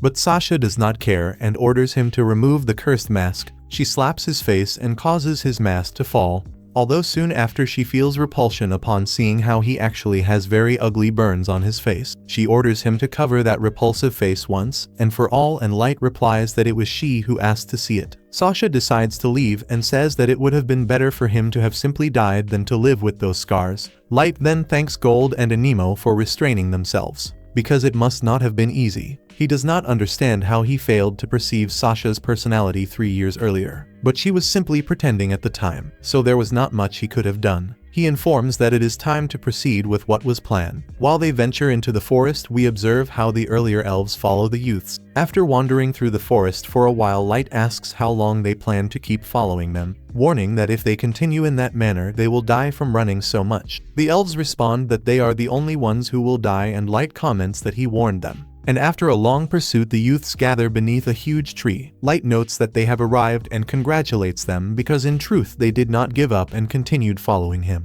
He confesses that he is quite impressed because he thought they would give up, although the elves respond that they will not be able to escape them. Gold laments, commenting that they used their own abilities to seek their own death. The arrogant elf as always replies that they should feel grateful to lose their lives at the hands of elves. Although then Light calls Mira and asks her to do what must be done. The elves ask whether he has gone mad and started talking to himself. But at that very moment an overwhelmingly voluptuous figure appears behind them, causing profound terror in the unfortunate ones. She responds asking who they think they are to speak with such rudeness to her master, and for having shown disrespect they will simply die. The elves are paralyzed with terror while Mira begins to consume them with her abilities. She mentions that begging for her abilities will not work with her, and she finally devours them all completely with her strange tentacle-like arms. Light apologizes to Mira, commenting that he did not wish to give her too much work. She replies that logically he should not worry because although those elves did not have a very good taste, she would eat more than 1,000 of them simply to satisfy him. Gold comments that although Mira is quite reliable, she is very frightening. Anemo supports him and Mira warns them that they must be afraid since they are friends. Then the rest of the level 7777 cards appear, commenting that Mira is right, and they are there to fulfill each and every one of Light's orders. There is a girl who looks like Sherlock Holmes. Her name is Suzu. The hot and cold girl is called Icehead. She looks a lot like Todoroki, and there is also the strong guy named Jack. Light apologizes to them for making them gather in the forest, although Icehead responds that he does not need to worry because with so many adventurers around the area, it is best not to fly. Then he addresses Suzu, warning that she must respond politely to her lord. Although she seems quite shy, instead she speaks with her weapon. Light responds that she does not need to worry, and Suzu takes charge of guiding them along the path. While they proceed, Gold is happy to reunite with Jack, and he replies that Light ordered him to appear more so he could not leave him alone since his brother Light asked for his help. Although when he spoke calling him little brother Light, it made all the girls develop a mortal hatred toward the guy. He asks the ladies not to look at him like that, but they say they do not like it when he calls Light by name. He says that everyone are companions, and there is no reason to put Light on a pedestal because he is not asking them to do that, since when they do that he simply becomes more and more alone without anyone he can truly call an equal. At that moment Gold asks Jack to calm down a bit since that is only provoking the girls' anger even more. Although he continues to provoke them, saying that if they wish to burden Light with this matter of worship, he will not allow them to leave him alone on that pedestal since he is his older brother and will always be by his side. At that moment Light intervenes, asking him to stop provoking them. He also warns the ladies not to mind how Jack calls him since they have always treated each other that way, and asks them not to be so harsh with him. The girls calm down a little, but the situation does not become very pleasant. It becomes awkward and tense. So Light tries to start a conversation addressing Icehead by commenting that it had been a long time since he saw her use her gloves. She responds that she is always learning how to be a maid with Miss May. She spent so much time without using them that now when she puts them on she feels a bit strange. Then Mira replies that she could simply take off the entire outfit, and she starts arguing with Mira because one cannot do such a thing in front of Lord Light. Then Light feels more at ease since he managed to ease that atmosphere. Then starts talking with Jack, and Suzu stays there completely silent. Light then asks Nemo if Suzu is really a woman since Suzu's card said that she was androgynous. He does not know what that means. If you also do not know, basically androgynous is a person who has both parts, so to speak. Well, later on the group finally arrives at the Great Tower and Helia upon seeing the young man becomes emotional. Without wasting time, the girls run to reunite with him and Helia invites him to enter the tower. Upon opening the door, Light is surprised to see that it is also very large inside. Moreover, there is a huge dragon at the entrance and Helia responds that this is a small pet that she summoned for this operation. The Lord's throne for this reception is located at the top of the tower and the group teleports there.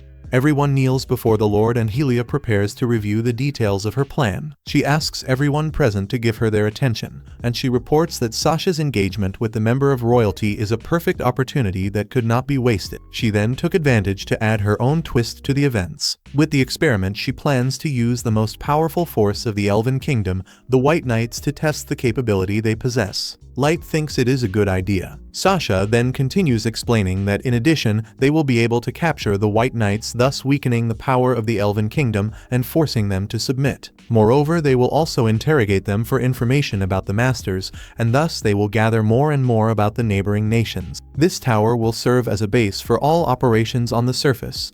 Moreover, while they are operating from this location, they will use that shadow clone to ascend the adventurer ranking. Everything is going as planned so that Light can witness it while awaiting the main event. He congratulates her for her excellent work, and she emotionally tells him that Sasha is being guided to this place by Yuuki. She is in the forest frightened upon seeing a hellhound, but that is not enough for her to give up. Although her companions warn that they cannot fight that thing, she remembers that she is paying them a massive amount of money, and the detail is that when Helia's pet appears, Sasha understands that there is nothing she can do. So she is forced to retreat, questioning how she could finish off Light without the White Knights. Meanwhile, inside the tower, everyone observes how the plan is proceeding perfectly well, since in this way Sasha is forced to return to the tower with the White Knights, and thus they will face the best of the Elven Kingdom against the best of the Abyss. Now at night in the royal palace, Sasha meets with her queen, and with the entire high command. She reports that the forest is filled with very powerful strange creatures, and for that reason the rest of the weaker monsters are fleeing the primordial forest. The council considers that Light is merely issuing a warning, although Sasha warns that besides that hellhound there is also a dragon living inside the tower. The council cannot believe her words, since if that were so the Elven Kingdom would be doomed. Sasha tries to persuade them, warning that she fears for the kingdom, and for that reason went to investigate on her own. At this moment the Prime Minister seizes the opportunity to mention that with the evidence presented by Sasha taken together with the report he had received about the adventurers of the Black Buffoon, Captain Hard and the White Knights must now appear to eradicate the danger. He addresses Hard and asks whether this is not sufficient reason to employ the force of the White Knights. He rises quickly, confirming that he will eradicate all evil with his great strength and reveal the mysteries of that tower. Having said this, he departs. Then Sasha meets with the Prime Minister, begging him to allow her to participate in the mission to kill the dragon. The Prime Minister responds that she need not worry, since he had already planned this from the beginning. However, if she wishes to participate, there is a condition. He informs her that her determination is worthy of admiration, but there is an impediment. If she wishes to participate, she will need to request a certain object from her father, and now Sasha meets with him and informs him that she has a request to make. The next day, the White Knights gather outside the forest, and Lord Hard informs them that Sasha will be responsible for guiding them to the tower. Although two dwarves begin to murmur that Sasha only managed to present herself thanks to the Prime Minister. Furthermore, she obtained a very powerful artifact, and while he laments, considering that the High Command should not include their disputes on the battlefield. Upon entering the forest, the youths observe from the comfort of the tower, satisfied since their plan is proceeding excellently. Light cannot help trembling his hand from so much excitement, imagining what expression Sasha will make when she arrives at that place and sees him. She is then searching for the marks she placed along the path to guide herself. Upon seeing a mark, she runs, but ends up overshooting it. Although her fiancé helps her, they begin their romance there, causing the others to feel somewhat uncomfortable. Meanwhile, on the other side, the hunting hound begins to move, and the White Knights finally arrive at the tower. They question who built that thing, and at that moment the tower opens. Then several hunting hounds begin to emerge from it, and Sharfat warns his captain that they cannot defeat them all, but he can kill some. Although Hard responds that they must only go after the dragon because they do not know the strength of these monsters. Therefore, it is better to avoid all possible fights until defeating it. Moreover, this is the perfect moment for the adventurers they hired to begin making noise. And precisely at that moment, on the other end of the forest, various noises begin, and the hounds and ferns start to march there rapidly. Hard confirms the 5 abyssal beings just as in the report he sent, so it is time to enter the tower. He warned his knights that inside this tower there may exist other types of monster, so they must not lower their guard. And shortly after that he activates his silence magic, greatly surprising Sasha. She is unable to hear even her own heartbeat, understanding that this is the power of the radio magic, the silent one. Without wasting time they enter the tower, while Ellie informs Light that it is time to have some fun. Pasha is the first to enter the tower, followed by the other knights. However, at that moment a teleportation circle is activated that separates everyone, while Light on his side waits for Sasha, taking all the time she needs to reach that place. He will be there waiting for her. She is simply the main star of this spectacle. On the other side we see the siblings Kaya and Nia, who encounter Todoroki and Mira. Mira, without wasting time, already begins to belittle them, commenting that she alone could handle them. But then she adds that one should not trust them because rats tend to bite the cat when they are cornered. And Nia asks who the hell they are. And the girls respond that they could be considered their prey, lamenting that elves are such an inferior race. This makes the siblings angry, and they attack them. The girls dodge while the youths boast, saying that they should not underestimate submasters like them. Then they will take charge of making them suffer, cutting each one of their limbs. The youths then prepare themselves and attack directly. And meanwhile Sharp Harsh laments not having considered the teleports. He asks his opponent to come out of hiding at once, ordering them to reveal which floor they are on. Suzu then comes out of her hiding place and Sharfat, upon seeing her, becomes captivated, while Suzu feels disgust. Sharfat asks if by any chance she got lost in that place and offers to escort her. Suzu feels very uncomfortable, and he asks her name. Although her rifle lock answers that her name is Suzu, he tells him that she is very shy and does not talk much, and that he himself is nothing but a cheap seducer. Sharp Harsh is surprised to see that the weapon can talk, and Locke comments that he does not need to remember their names since it will no longer be necessary because he will die soon. But Sharfat comments that it is better not to fight and to spend a good time together making love. This guy is simply insane. Locke responds that physiologically he is not her type, and Sharfat asks what type she likes since he is willing to adapt to it. Suzu comments to Locke what her type of man is, and what Suzu says is basically the entire description of Light. Locke comments that Suzu is in love with Light and is wasting her time since there is no possibility of her being with him there, which makes her very angry, slamming him against a pillar. Poor weapon. Sharfat, then watching this, says that if she does not want to come willingly she will come by force, attacking her with his invisible crossbow. Although Suzu simply avoids the attack and counterattacks with her rifle, greatly surprising Sharfat when he sees that she can see his invisible bolts and counter them. Sharfat becomes excited, letting her know that now she draws much more of his attention. Meanwhile Mir and Todoroki, also known as Ice Heat, ask the youths to stop jumping all over the place, although they do not think of abandoning their advantage and begin attacking the girls rapidly, who easily dodge their attacks. The girls say that in the end they do have to be careful after all these little mice bite. Meanwhile, outside the dungeon a hellhound is about to devour an adventurer, but at the last second Light's clone intervenes. With him are Gold and Nemo, who just as they rehearsed go after the hellhound, which supposedly is fleeing. Light, then observing everything, asks Alice if this is also part of her plan, although she responds that that touch was added by them. Meanwhile, the youths continue to constantly attack the girls, but they dodge easily until they attack with a barrage of cutting wind, and then they warn that now they will indeed get serious. Then at one moment one youth attacks her while the other cuts her arm. They feel victorious since they cut her arm, asking which limb they should cut now. But at that moment Mira asks Ice Red what her verdict is. She responds that now that they could evaluate their potential, they are nothing compared to her expectations. They are much weaker than she imagined, and the little dwarves ask what they are talking about since so far they have not managed to land a single blow on them. But Mira responds that they should open their eyes at once. Their swords are clean, they are not injured. Everything they did so far was just acting to test their level of skill, and apparently they were quite disappointed. She simply takes her own arm and regenerates it on the spot, and the youngsters are shocked. Mira asks them not to be astonished yet since she has many more tricks up her sleeve. The brothers are stunned when Mira rips off her own head. She is laughing like a madwoman, revealing that her body is made of many parts of other living beings. Then she introduces herself as Mira, an ultra-rare chimera of level 7777. And what a creative name, Chimera Mira. Very good. And this Red also introduces herself. She is basically a fire and ice fighter at the same level. I am sure the author wanted to name her Todoroki, but I cannot prove anything. The brothers then cannot believe it and shout that that level is a fraud. They then advance with a cutting wind blast, but this time the girls do not dodge. After attacking them directly, they are shocked to realize that in fact they never needed to dodge their attacks, since they do absolutely nothing to them. Like good cowards, they use the hit and run tactic, running and turning the corner to protect themselves.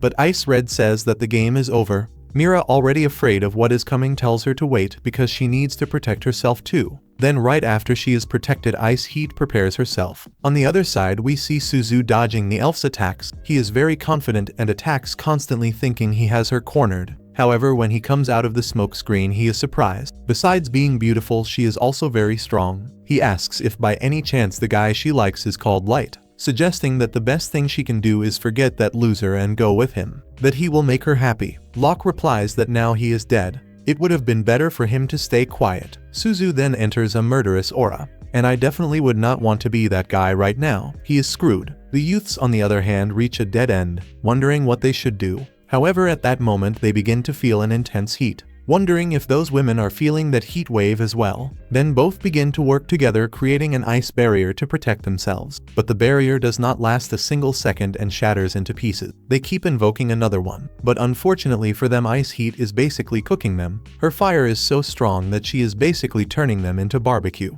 Meanwhile, Sharp Heart panics when he sees the rain of bullets that Suzu is accumulating in the air. She quickly begins to move in all directions and Sharp Heart runs for his life. He even tries to block Suzu's attacks with a burst, but it does not work. He is hit by one of the attacks that gives him a disease. In addition, he also receives status effects. With each bullet that hits him, a different status effect is applied, such as confusion, blindness, curse, paralysis, illusion, hypnosis, and so on. Every bad thing the kid is getting. And back to the youths, they miraculously remain alive. But that is thanks to Ellie's magic spreading from the tower. Otherwise, they would have turned into barbecue. Ice Heat becomes furious since she only fought seriously for a moment and the kids almost died already. Although Mira replies that she did not fail completely, the youths then begin to beg for their lives, and Mira responds that that is the last straw. She summons the serpents from her body and warns them that she will not grant the same mercy they never gave to the humans they tortured. She will make them regret their crimes, and Maus will leave them alive to make them suffer eternal torment. And then we close with this scene where they are being suffocated by serpents.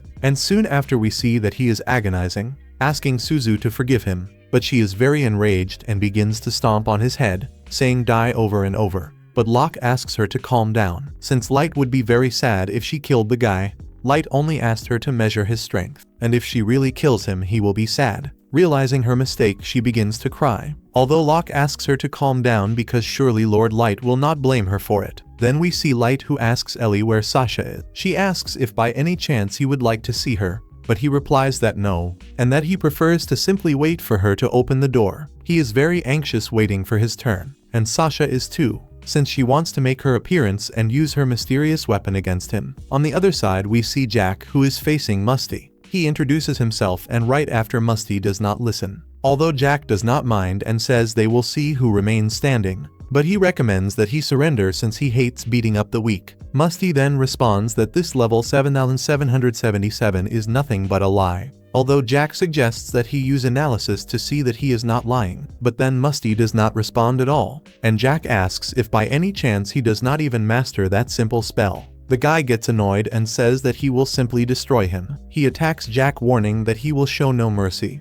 but Jack repels him easily, provoking him and making Musty attack him frantically. Although Jack does not even bother, Musty cannot believe how he blocks so many attacks with such ease, attacks that not even his Captain Hard could withstand. He then attacks once again. Although Jack counters Smag against a wall, he begins to believe that he really is level 7777, and for that reason he warns that for the well-being of the Elven Kingdom he cannot lose this battle. Jack replies that from his perspective, the only way to save weak and ugly humans is to eradicate them. He says that breathing the same air as those despicable humans is repugnant, and that their destiny is death. To him that is compassion, and he is willing to shorten their suffering. Jack replies that he is just an idiot, although Musty states that someone like him could not understand his noble cause.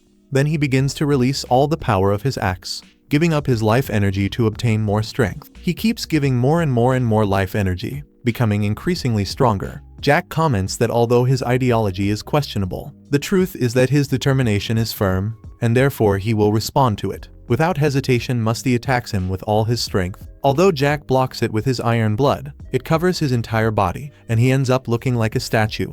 And he is practically indestructible here. Desperate Musty begins to attack frantically, but it does nothing. Jack with his strength destroys his axe, and with a single blow knocks him out of combat, saying that his attacks were not bad. He was just unlucky. Right after that, he approaches and carries him, surprised to see that he is still alive, and praises Ellie's spell. Jack wonders how the others are doing, and at that moment we see Hard facing Nazuna. She proclaims herself the strongest of all, but Hard simply ignores Nazuna.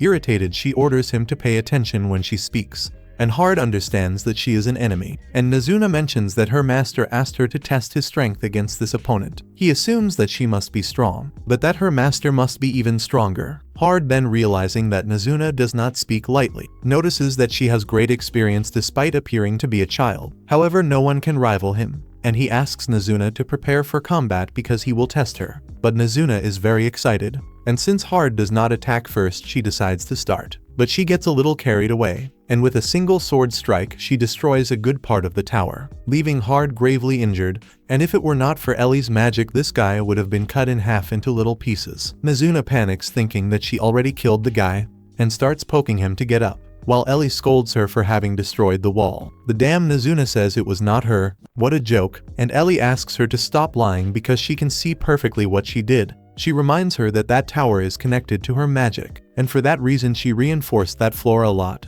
But even so, Nazuna managed to destroy it, and repairing it consumes a lot of mana. She asks if by any chance she wants to become a burden to Lord Light, and Nazuna apologizes, while Ellie asks her to learn how to control her strength. At that moment she notices Hard murmuring something, and she uses intermediate magic on him. He gets back on his feet. He is surprised and says that now he will no longer hold back. He will go all out. Now that he stood up, Nazuna thinks she can continue measuring her strength, but she must be careful with the walls. And then Hard prepares to fight like a true knight, and without wasting much time he uses his silence magic to cover the entire place with absolute silence. In addition, he also weakens Nazuna's abilities a little, while strengthening himself with the power she lost. He also relies on Hermit, a magical sword created from silence. Its range is very difficult to measure, and its attacks are practically impossible to dodge. Hard prepares to carry out silent and devastating attacks. Although he notices that Nazuna sheathes her sword, he feels that the girl, despite being very young, is quite audacious.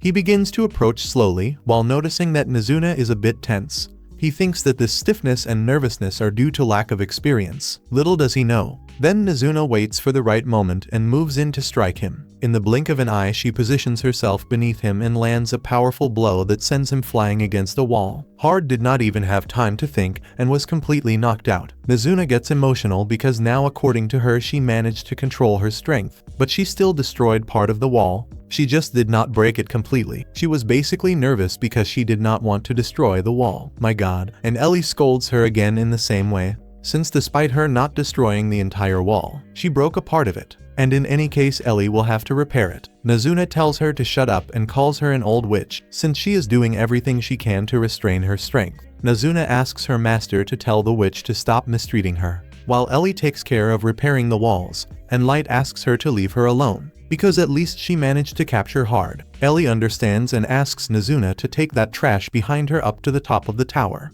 Ellie then apologizes to Light, because she wanted to use this opportunity for Nazuna to learn how to use her strength. He replies that she should not worry and asks how she is, since she must have spent a lot of energy repairing the walls. She answers that she is fine, although Light remembers that when the world was destroyed she was basically trembling all over her legs. At that very moment they feel that Sasha is about to cross the door, and outside the Great Hall, Mikhail tells Sasha that she should not worry, because he will protect her. At that moment the doors open and Light receives them. Now there is a different atmosphere. The room is completely dark, while Sasha recalls that she had seen it before. While in turn Light greets her and Mikhail asks if by any chance she knows him. She comments that she only crossed his path once, and Sasha orders him to show more respect when addressing the elves, asking how the hell the detestable human knows her name. Light reminds her that she was not always someone so unpleasant toward him. Sasha, confused, replies why she should be kind to a repulsive human. Although Light removes his mask, she terrified starts to tremble, asking how the hell his burns are no longer there, and why he also has not changed at all from 3 years ago until now. He reveals that the burns he had shown her before were just an illusion. He basically also stopped his growth so as not to forget his pain. Sasha cannot believe it. While Mikhail asks if by any chance this is the potential master she killed in the past, she tries to answer, but at that moment she is interrupted by Light, who comments that in the past a hidden portal threw him into the depths of the abyss, but he managed to survive thanks to those two people who are there, his friends who lent their power so he could take revenge, and also discover why they wanted him dead, revealing that this tower was built especially to take revenge on Sasha,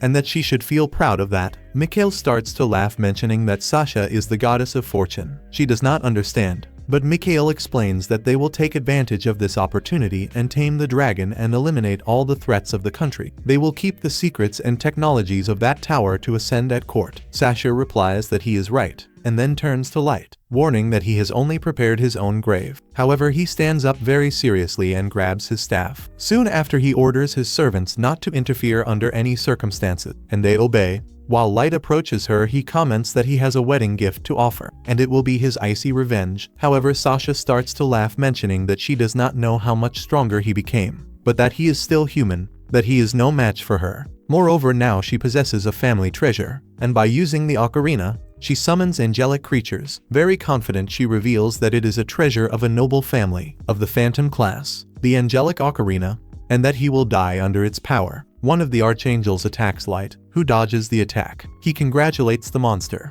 because to shake the ground of that place it is necessary to have great strength. He counterattacks, but his companion protects him with a shield. Light tries to break through it, although he only manages to destroy the shield and break his arms. But at that moment another angel uses a sacred healing, regenerating the limbs of his companions. Light smiles, understanding that these armies of angels cover one another, and he considers all of this very entertaining. While Mikhail and Sasha do not understand what is happening, how a human of only level 15 can face celestial beings, and at that moment Light smiles, and reveals that he also gained some experience in this short time. He demonstrates that he is now level 999, and Sasha is shocked. Although Mikhail tells her not to fall for this trick, since it must be some illusion, something like that, she agrees, and just like with his attack, he must be using some magical object. She manages to calm down a little and orders the angels to finish Light, but he counterattacks, combining several types of magic. The detail is that Sasha uses the ocarina again, summoning more angels that replace the previous angels. Light thinks that this ocarina is quite irritating, and because of that he attacks Sasha to destroy it. But Mikhail blocks his attack, and asks her not to lay her hands on his wife. Light replies that it is a good shield, but suddenly the shield basically repels his attack, sending it back at him.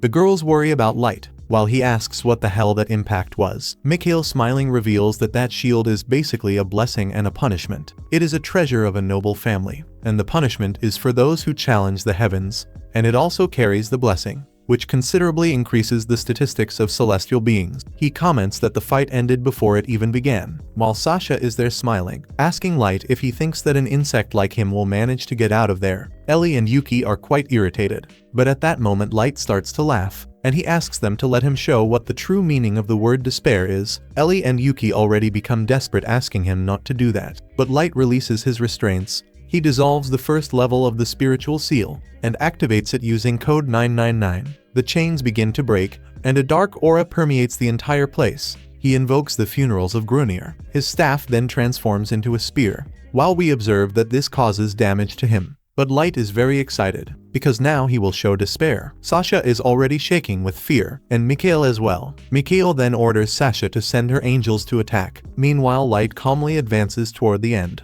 The angels attack him but cannot reach him, and Light with his movement disintegrates them all. Mikhail is terrified, and Sasha says that they must end this as quickly as possible, since his weapon is very dangerous. She then, without wasting time, summons an archangel, while Light in turn is pleased that they are giving a good battle. However, the game is over. He pierces her defense with his spear, and since if this battle drags on he will lose his arm, but he does not care at all. He says that he can lose an arm, a hand, 2, 3. He just wants to demonstrate absolute despair to Sasha. The guy is bloodthirsty. Sasha now starts to feel confident again, while her archangel uses a sacred text to attack Light with its holy spear. Mikhail watches in amazement, thinking that the angelic ocarina always surprises him, and very soon that ocarina will become his. Sasha already orders the Archangel to finish him, but Light's dark aura destroys its attack. He asks if she really believes that she can defeat him with those weak attacks, and Sasha begins to truly feel what despair is, ordering the Archangel to attack him several times, but none of its attacks work. Light is enjoying every single moment of this,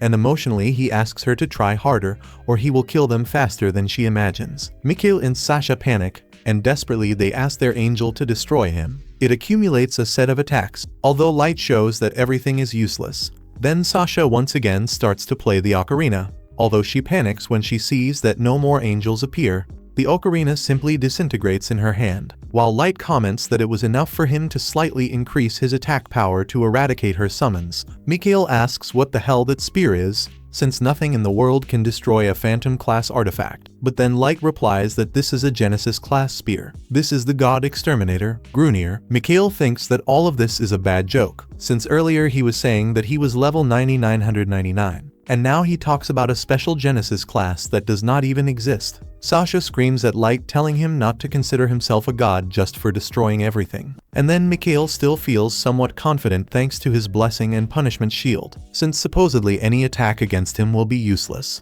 They continue to act arrogantly. Although by this point they should already know that they are finished, it is then that Light decides to silence him once and for all. Mikhail protects himself with all his power while Light smiles and asks him to take responsibility for showing what the superior race of elves can do. The shield succumbs before Light's spear and Mikhail in panic asks what kind of human he is, and if by any chance he is a master. Light replies that he would also like to know what a master is, since he boasts so much about being their masters, and Mikhail realizes that there is no other option. He warns that they will have to withdraw, but it is not a retreat. It is indeed a strategic withdrawal, since they must warn their country about the monster they are facing. Then he takes a feather from his pocket and tries to use it to cut the heavens, but it does not work. Upon realizing that his last trump card to escape is not working, he desperately tries to activate it repeatedly several times, but Light recommends that he surrender, since inside that tower teleportation is blocked by a spell, so it does not work. Mikhail orders him to shut up since a spell like that does not exist, but Light asks Ellie to be kind and explain.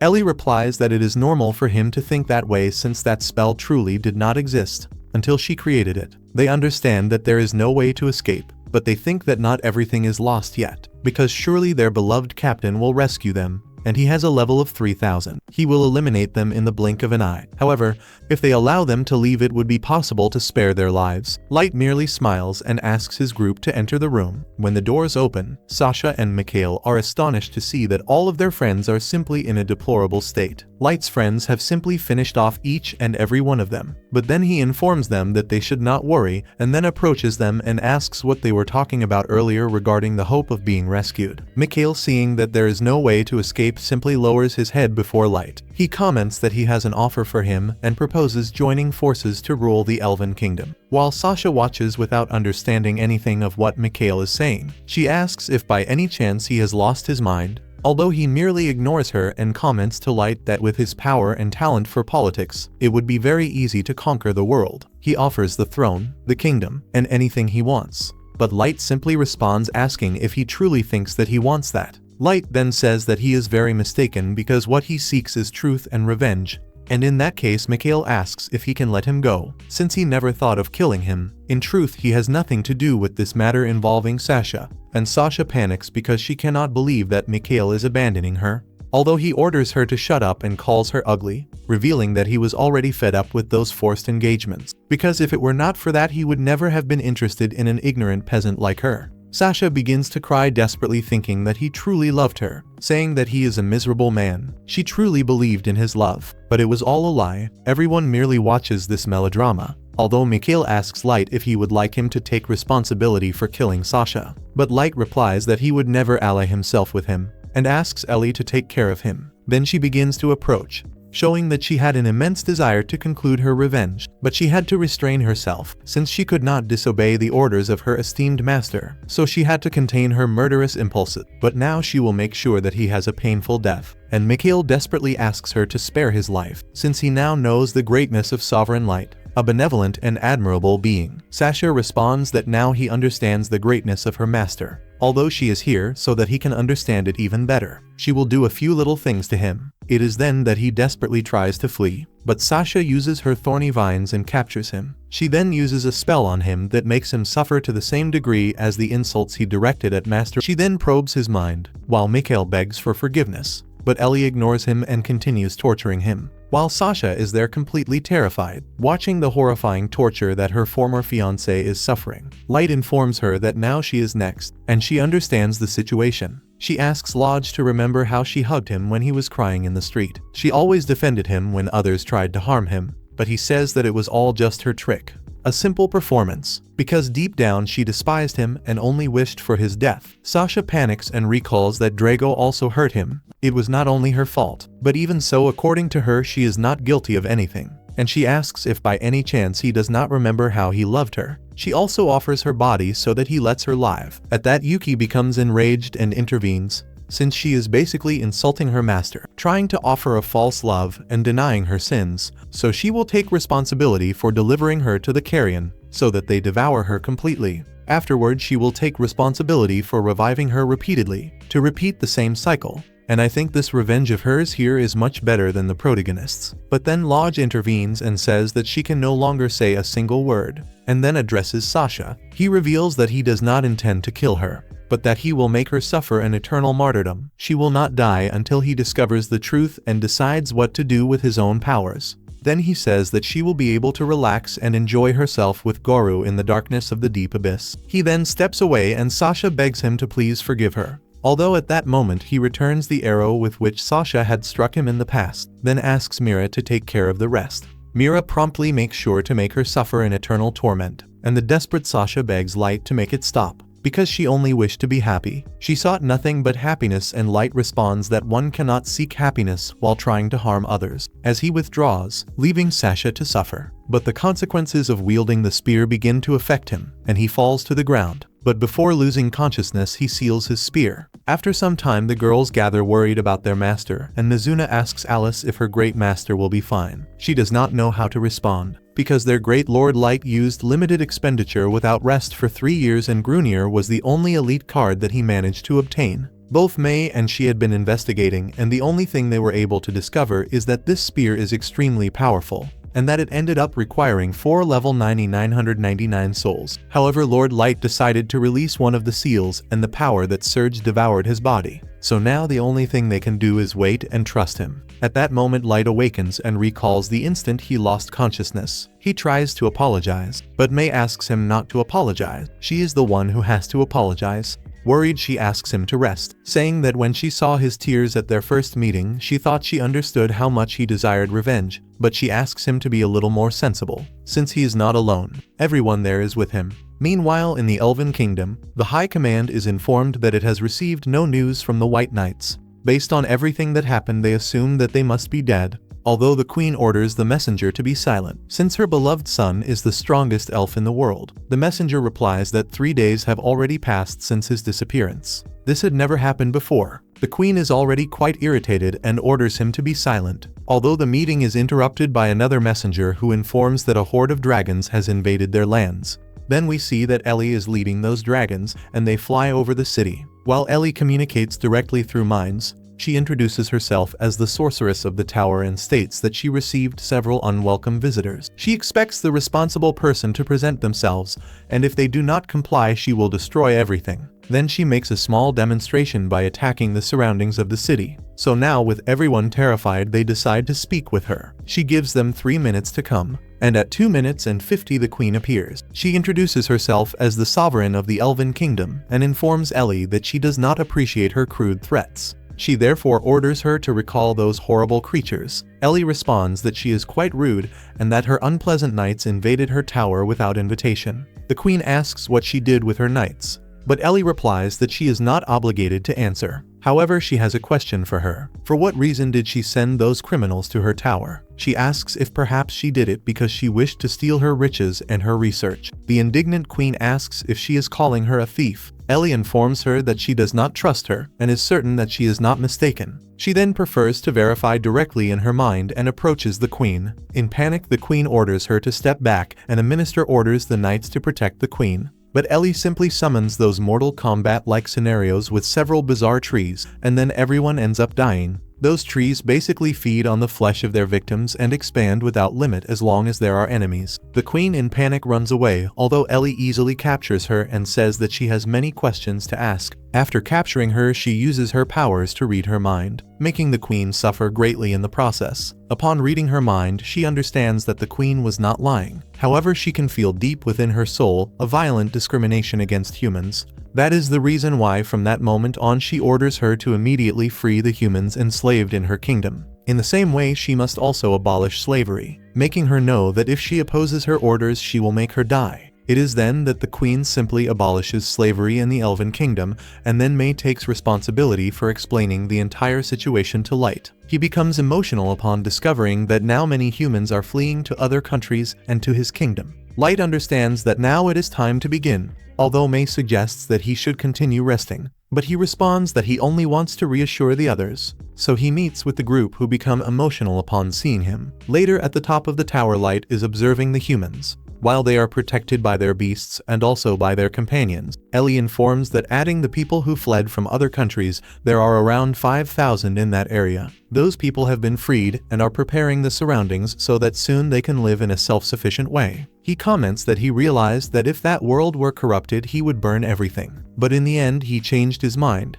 and instead he wants to protect it. The true culprit for this entire situation is discrimination. And once he completes his revenge, he will dedicate himself to building a world where everyone can be happy. Although he feels that this is almost impossible, he notices that the girls are kneeling before him, and let him know that his will is their will as well. They will help him and protect him and lead him to the top. And at that moment everyone gathers together. While Light feels that he is progressing along the right path, whenever his companions are by his side, nothing will be able to stop them. And thus this anime ends. I hope that you enjoyed it. It is a very interesting revenge anime.